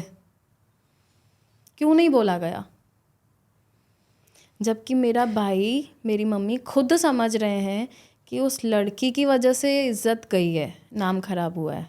इसमें कहीं ये बात एक बार भी नहीं पूछी गई कि तुमने कुछ गलत किया था उसके साथ? कौन पूछता? जब भी सामने बैठे ना, ड्यूरिंग सुसाइड टाइम भी वो लोग घर पे आए थे बातचीत करने, मेरी बुआ जो मैंने बताया आपको, तो वो लोग सब मेरी गलतियां ही निकाल रहे, मतलब बात जैसे ही स्टार्ट हुई है मेरी गलतियां इतनी उनके मन में भर दी गई है जो है ही नहीं। तो मेरी बुआ ने बीच में बोला, मेरे पापा ने सिर्फ इतना बोला, मानते हैं उसकी गलती है, मेरे पापा ने सिर्फ इतना बोला। मेरी बुआ ने चिल्लाया, क्या गलती है भाई दिव्या की, क्या गलती है? वो लड़के को सुधार के बैठी है, वो उसको गांजा पार्टी में नहीं जाने देती, ये गलती है हमारी बच्ची की? ऐसे कैसे आप अपनी बच्ची को गलत? मेरे को बताओ, प्रॉपर रीज़न बताओ जहाँ वो गलत है। इसने मिस्टर एक्स की मॉम की कभी इंसल्ट की है? जो उसके एक्सटेंडेड रिलेटिव्स बैठे थे ना, मेरी बुआ ने बोला आप बताओ, कभी इंसल्ट की है? कभी आपके सामने मेरी बच्ची ने मुंह खोला है? वो लोग बोले नहीं। उनके पास तब मेरे पापा चुप हो गए। और ये बात मुझे मेरी बुआ ने बताई when I was in hospital. जब आप हॉस्पिटल में थे तब आई एम अस्यूमिंग उसके बड़े भाई की शादी हो रही थी, तो वो वडोदरा में ही था। मिस्टर एक्स मिलने आया? उसको पता नहीं था। उसको नहीं पता था? पक्का नहीं पता था? पक्का नहीं पता था, क्योंकि बात हमने बाहर नहीं निकाली। अभी ये पॉडकास्ट रिलीज़ होगा तब लोगों को पता चलेगा कि मैंने सुसाइड भी की थी। लेकिन जब मुझे होश आया, पुलिस केस वगैरह हुआ था, पुलिस आई थी मेरा स्टेटमेंट लेने, उनका भी स्टेटमेंट लिया था, बुला के बातचीत हुई थी। उनका किसका? मिस्टर एक्स का एंड उसकी फैमिली का। Okay. They were all in fault, पूरे फॉल्ट में थे। तब उनको पता चला? मतलब यस। तो उसको पता था, फिर भी मिलने आया? नहीं आया? नहीं, उसकी मॉम ने नहीं आने दिया। ओके। तो पुलिस स्टेशन में बैठे हैं और स्टेटमेंट लिखवा रहे हैं। पुलिस वाले बोल रहे हैं सब पापा को जानते हैं यार, बंद कर दो केस। नहीं, इनको जाने दो अंदर, ये इसी के लायक है, इनको जाने दो। बहुत थर्ड क्लास फैमिली है, कहाँ फंसे हो आप, जाने दो इनको, अंदर जाने दो। और मैं इमोशनल मिस्टर एक्स को लेके, तो लेडी पुलिस ऑफिसर बोलती है इतना मारना चाहिए ना तेरे फ्योंसी को कि वो चल ना पाए। मेरे को ऐसा बोल रही थी। मैंने कहा नहीं यार, मैं नहीं सहन कर पाऊँगी, ऐसा नहीं होना चाहिए, छोड़ दो। पुलिस वाले उतावले बैठे थे कि इनको सज़ा मिलनी चाहिए। मेरी हालत ऐसी थी। और यार मतलब सच्चाई और झूठ सब दिखता है। सीधा बोले यार इसके माँ बाप तो बहुत बेकार इंसान है, कैसे तुम लोग अपनी बेटी दे रहे हो? नहीं दो, छोड़ो।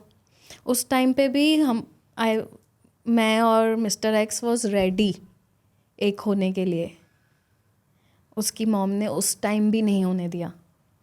पुलिस स्टेशन में बैठे हो तुम लोग, सुसाइड का केस कितना बड़ा है, तेरे को तेरे बेटे के फ्यूचर की नहीं पड़ी है कि वो कनाडा नहीं जा पाएगा अगर केस हो गया तो? फिर केस हुआ? पापा ने निकलवा लिया मेरे बोलने से, वरना बहुत लंबा जाते। तो पर होना चाहिए था। वो तो सबकी, I mean it depends on नसीब, होना चाहिए। नहीं, ये जो नाइंसाफ़ी हुई उसका जस्टिस तो होना चाहिए था ना।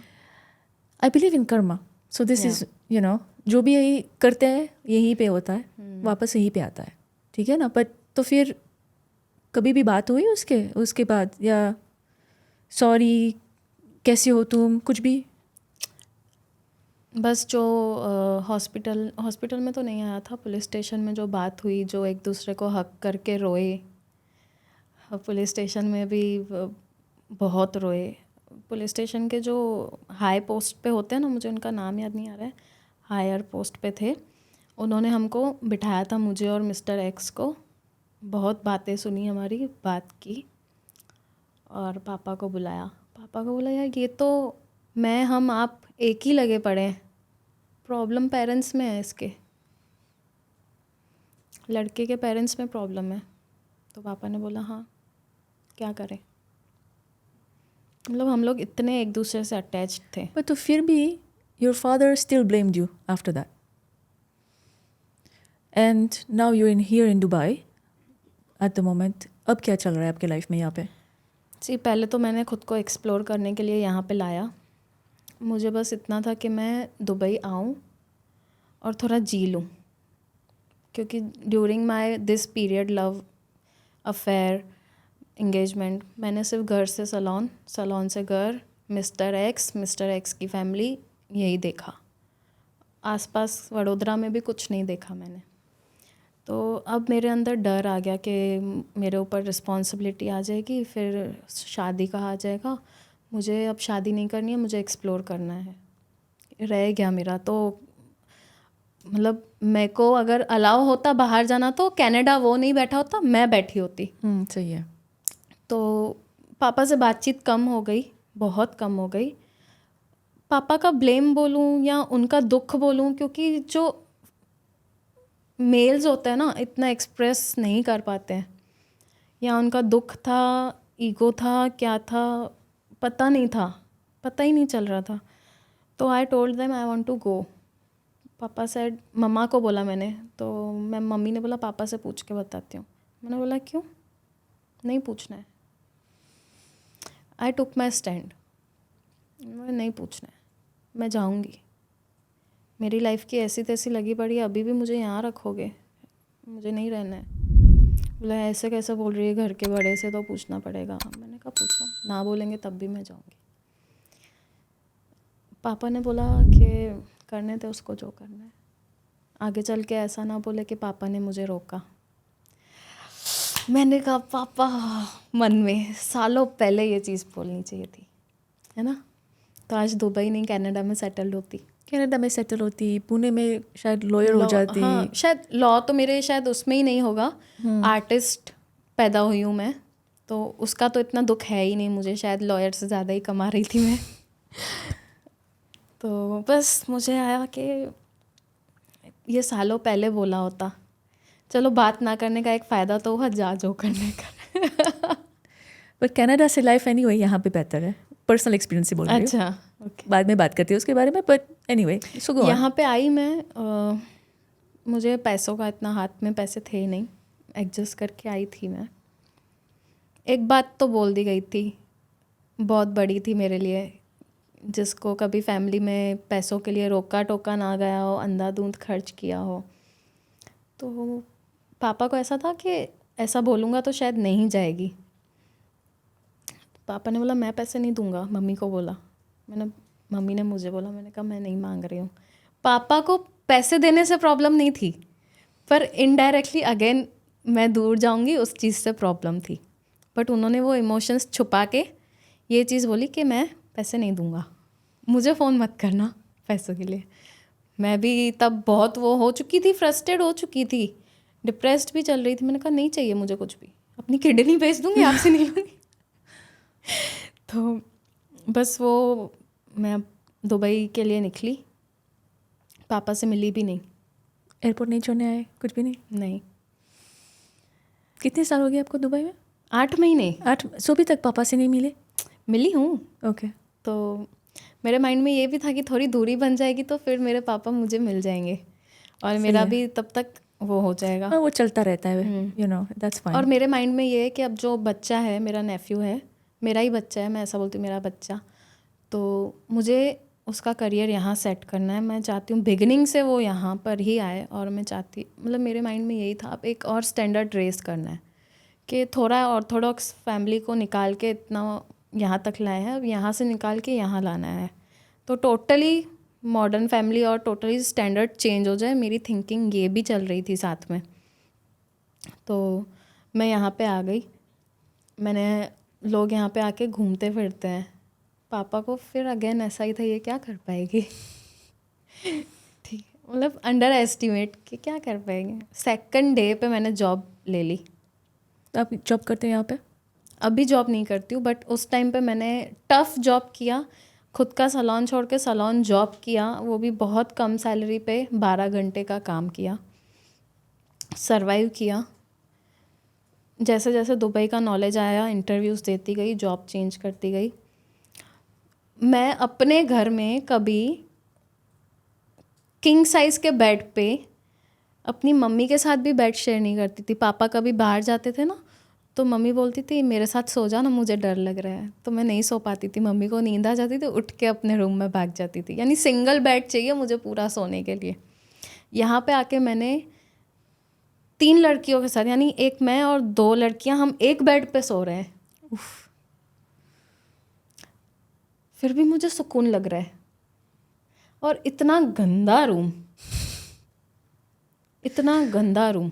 मैं तो आई नहीं हूँ, मैंने जैसे तैसे बुक करा है, कुछ भी करा है। और अच्छा खासा 1200 दिरहम ले रहे हैं रूम का, तो अच्छा होना चाहिए। गंदा रूम था बहुत, लोग रह रहे थे, उससे भी गंदा था। दुबई में थोड़ी कॉकरोचेस की प्रॉब्लम है। रियली? या थोड़ी है। ओके। पर उसके घर में तो पूरे कॉकरोचेस ही बड़े हुए थे, मुझे खाना बनाने का मन नहीं करता था।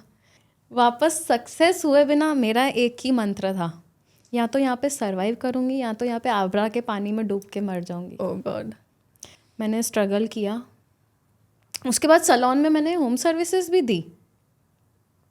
यहाँ पे सैलून सर्विसेज का इतना अच्छा नहीं है जितना इंडिया का है। और लोगों ने बहुत प्यार दिया मेरी होम सर्विस को, और मैंने एक्स्ट्रा इनकम बनाई। एक्स्ट्रा इनकम बना के मैं उसमें से, उस गंदे से रूम में से निकली। पार्टीशन लिया, पार्टीशन में दम घुटने लगा, सामान ठीक से आ नहीं रहा था। मेरा 125 kg सामान था जो मैं लाई थी। ओके। तो कुछ आ नहीं रहा था। एक बार, ये शायद किसी को नहीं पता है, मेरे साथ कुछ ऐसा इंसिडेंट हुआ। ओनर से इतना भयानक झगड़ा हुआ कि मैं रात को 3 बजे रूम छोड़ के सामान लेके रोड पे निकली हूँ। मेरे घर वालों को पता तक नहीं है, शायद ये पॉडकास्ट देखने के बाद उनको पता चलेगा। बिकॉज उसने मेरी चीज़ें चोरी कर ली थी और मैं पागलों की तरह ढूंढ रही थी। तो मेरा बहुत भयानक झगड़ा हुआ था। मैं रात को 3 बजे छोड़ के घर निकली हूँ। रात को बैठ के मैंने एजेंट्स को मैसेजेस किए हैं। तब तक मेरे पास कॉन्टैक्ट्स आ चुके थे, थोड़े बहुत फ्रेंड्स बन चुके थे। उसमें से 1-2 मेरे स्कूल के फ्रेंड्स थे, मिले थे वहाँ पे। मैंने मैसेज किया, कॉल इतनी रात को किसी को कर नहीं सकती। एक फ्रेंड का तुरंत रिप्लाई आया 3 बजे, कल सुबह तेरे को मिल जाएगा। 7-8 बजे तक मैं बाहर ही बैग्स के साथ रही हूँ। फिर 8 बजे, तुरंत 8 बजे मैंने उसको मैसेज किया, मेरा पार्टीशन का है, हो गया सेट? तो बोला हाँ, आजा, यहाँ पे आजा, यहाँ पे है ये सब। सो पार्टीशन क्या होता है? पार्टीशन एक पार्ट है, जैसे ये रूम है ना, इसको यहाँ पे डिवाइडर लगा तो ये आपका पार्टीशन हो गया। इतने में आपको रहना है, जितने में सिर्फ एक बेड आता है। वो कहाँ होता है यहाँ पे दुबई में? पार्टीशंस बने हुए रहते हैं बिल्डिंग्स में, कुछ घरों में। ओके, बने हुए। मैं पूछ रही हूँ बिकॉज एक्चुअली जनरली नहीं पता। तो पार्टीशन ऐसे होते हैं, एक ही बंदा उसमें रह सकता है। Okay, yes. कुछ कपल के लिए भी होते हैं थोड़े बड़े, और सिंगल के लिए होता है छोटा, सिर्फ बेड आता है, सो सकते हैं। एक छोटा सा कबर्ड पड़ा रहता है जिसमें आप थोड़ा सा ही सामान सेट कर सकते। यू नो, किसी और को जो ये सिचुएशन से गुजरते हैं, स्पेशली जो शादी टूटती है, इंगेजमेंट्स टूटती है, it's a big deal in our culture, right? What would you tell to this girls? Because I mean their parents या तो कोई सपोर्ट नहीं करेगा या तो ब्लेम करेगा। तो आसान तरीका है दवाई खा के मरना। हाँ, तो आप क्या बोल सकते हैं उन लोगों को? देखो, दवाई खा के मरना आसान तो नहीं है, बिकॉज उसके जो कॉम्प्लिकेशंस होते हैं बाद में, वो आपको ही झेलने हैं, जो मैंने झेले हैं। मरना is not something in our hands, वो मैंने देखा। 3 दिन वेंटिलेटर पर रहने के बाद भी, सपनों में स्वर्ग देखने के बाद भी, मैं बिना किसी, मुझे लग रहा था कुछ नहीं है, फिर भी मैं बच गई। तो आपका डिवोर्स हो रहा है, आपका ब्रेकअप हो रहा है, जो भी हो रहा है भले के लिए हो रहा है। आपका डिवोर्स हुआ, अब ज़िंदा बच गए। पीछे आपको मॉम डैड चलो सपोर्ट नहीं कर रहे हैं, लेकिन आप अपने मॉम डैड को बाद में सपोर्ट कर सकते हो। खुद को बनाओ। डिवोर्स हुआ, उठो, टाइम लगेगा, एक दिन में नहीं होगा। उठो, जॉब करो। मतलब लड़की एक ऐसी चीज़ है ना, सब कर सकती है भाई। मतलब बोलते हैं हम लड़कों से बढ़कर है, कंपेयर ही मत करो, लड़के कुछ नहीं है। लड़कों से खुद को कंपेयर करो ही मत। ये चीज़ लड़कों से कंपेयर करना पता नहीं क्यों बड़ों ने बनाई है। जब बच्चा लड़की पैदा कर रही है, सब कुछ वो सह रही है, जो जिसको आप लड़के को कंपेयर कर रहे हो उसको निकाल ही एक लड़की रही है। क्या कंपेयर कर रहे हो? आपका डिवोर्स हुआ, वो बदनसीब है, आप आगे बढ़ो। ठीक है, that's very good. ब्रेकअप हुआ, वो बदनसीब है, आप आगे बढ़ो। मैं आज खुद को ऐसा बना रही हूँ कि कल को मैं मेरे मॉम डैड को सपोर्ट करूँ, उन्होंने किया चाहे ना किया, ऐसा होना चाहिए। अब मतलब आप खुद से बात करोगे ना, यहाँ पे किसी से बात करने जैसा दुनिया में है ही नहीं, मैं क्लियर बता रही हूँ। अकेले में बात करो, पागल बनो, पागल बनो, तभी आप दुनिया के सामने मैच्योर दिखोगे। आजकल की दुनिया ऐसी हो चुकी है, आप उसके सामने रोओगे ना, आपके आंसू पोंछने के साथ साथ वो आपका हाथ भी पकड़ेगा, तो मतलब से खुद के आंसू खुद पोंछो। इतना स्ट्रांग बनना है, और इतना स्ट्रांग भगवान ने फीमेल्स को बनाया है, बिल्कुल बनाया है, ये मैं फील करती हूँ। Honestly, I really appreciate the positiveness. It's really good. Keep it up. And honestly, thank you so much for sharing the story. Thank you so today. much. Thank you. एक लास्ट मैसेज मुझे बस देना है कि parents को देना चाहती हूँ। Okay. कि लड़कियों को रोको मत, टोको मत, बस उसका सपोर्ट सिस्टम बनो। कुछ भी हो रहा है, हम साथ में हैं। लड़कियों को सबसे पहले इंडिपेंडेंट बनाओ। ये ऑप्शन या चॉइस नहीं होनी चाहिए, ये ज़रूरत होनी चाहिए। जैसे खाना पीना, कपड़ा, मकान, वैसे लड़की का सक्सेस और इंडिपेंडेंट होना। I agree. तो लड़की को रोकना टोकना नहीं, उसको बस उसके साथ, उसके पीछे खड़े रहो सपोर्ट में। Conversations like this often stay with you long after they end. आज की कन्वर्सेशन के बाद जो बात मेरे साथ सबसे ज़्यादा रही है वो है resilience.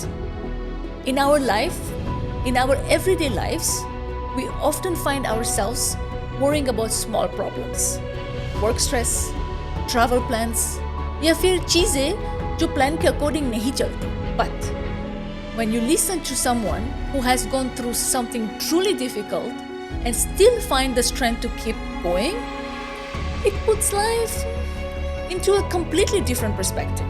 उनकी जर्नी एक रिमाइंडर है कि जिंदगी के सबसे अंधेरे मोमेंट्स में भी कहानी का एंड नहीं होता। If today's conversation also resonated with you, please share your comments or send me a DM. And I'll see you next Wednesday with another episode of Unfiltered.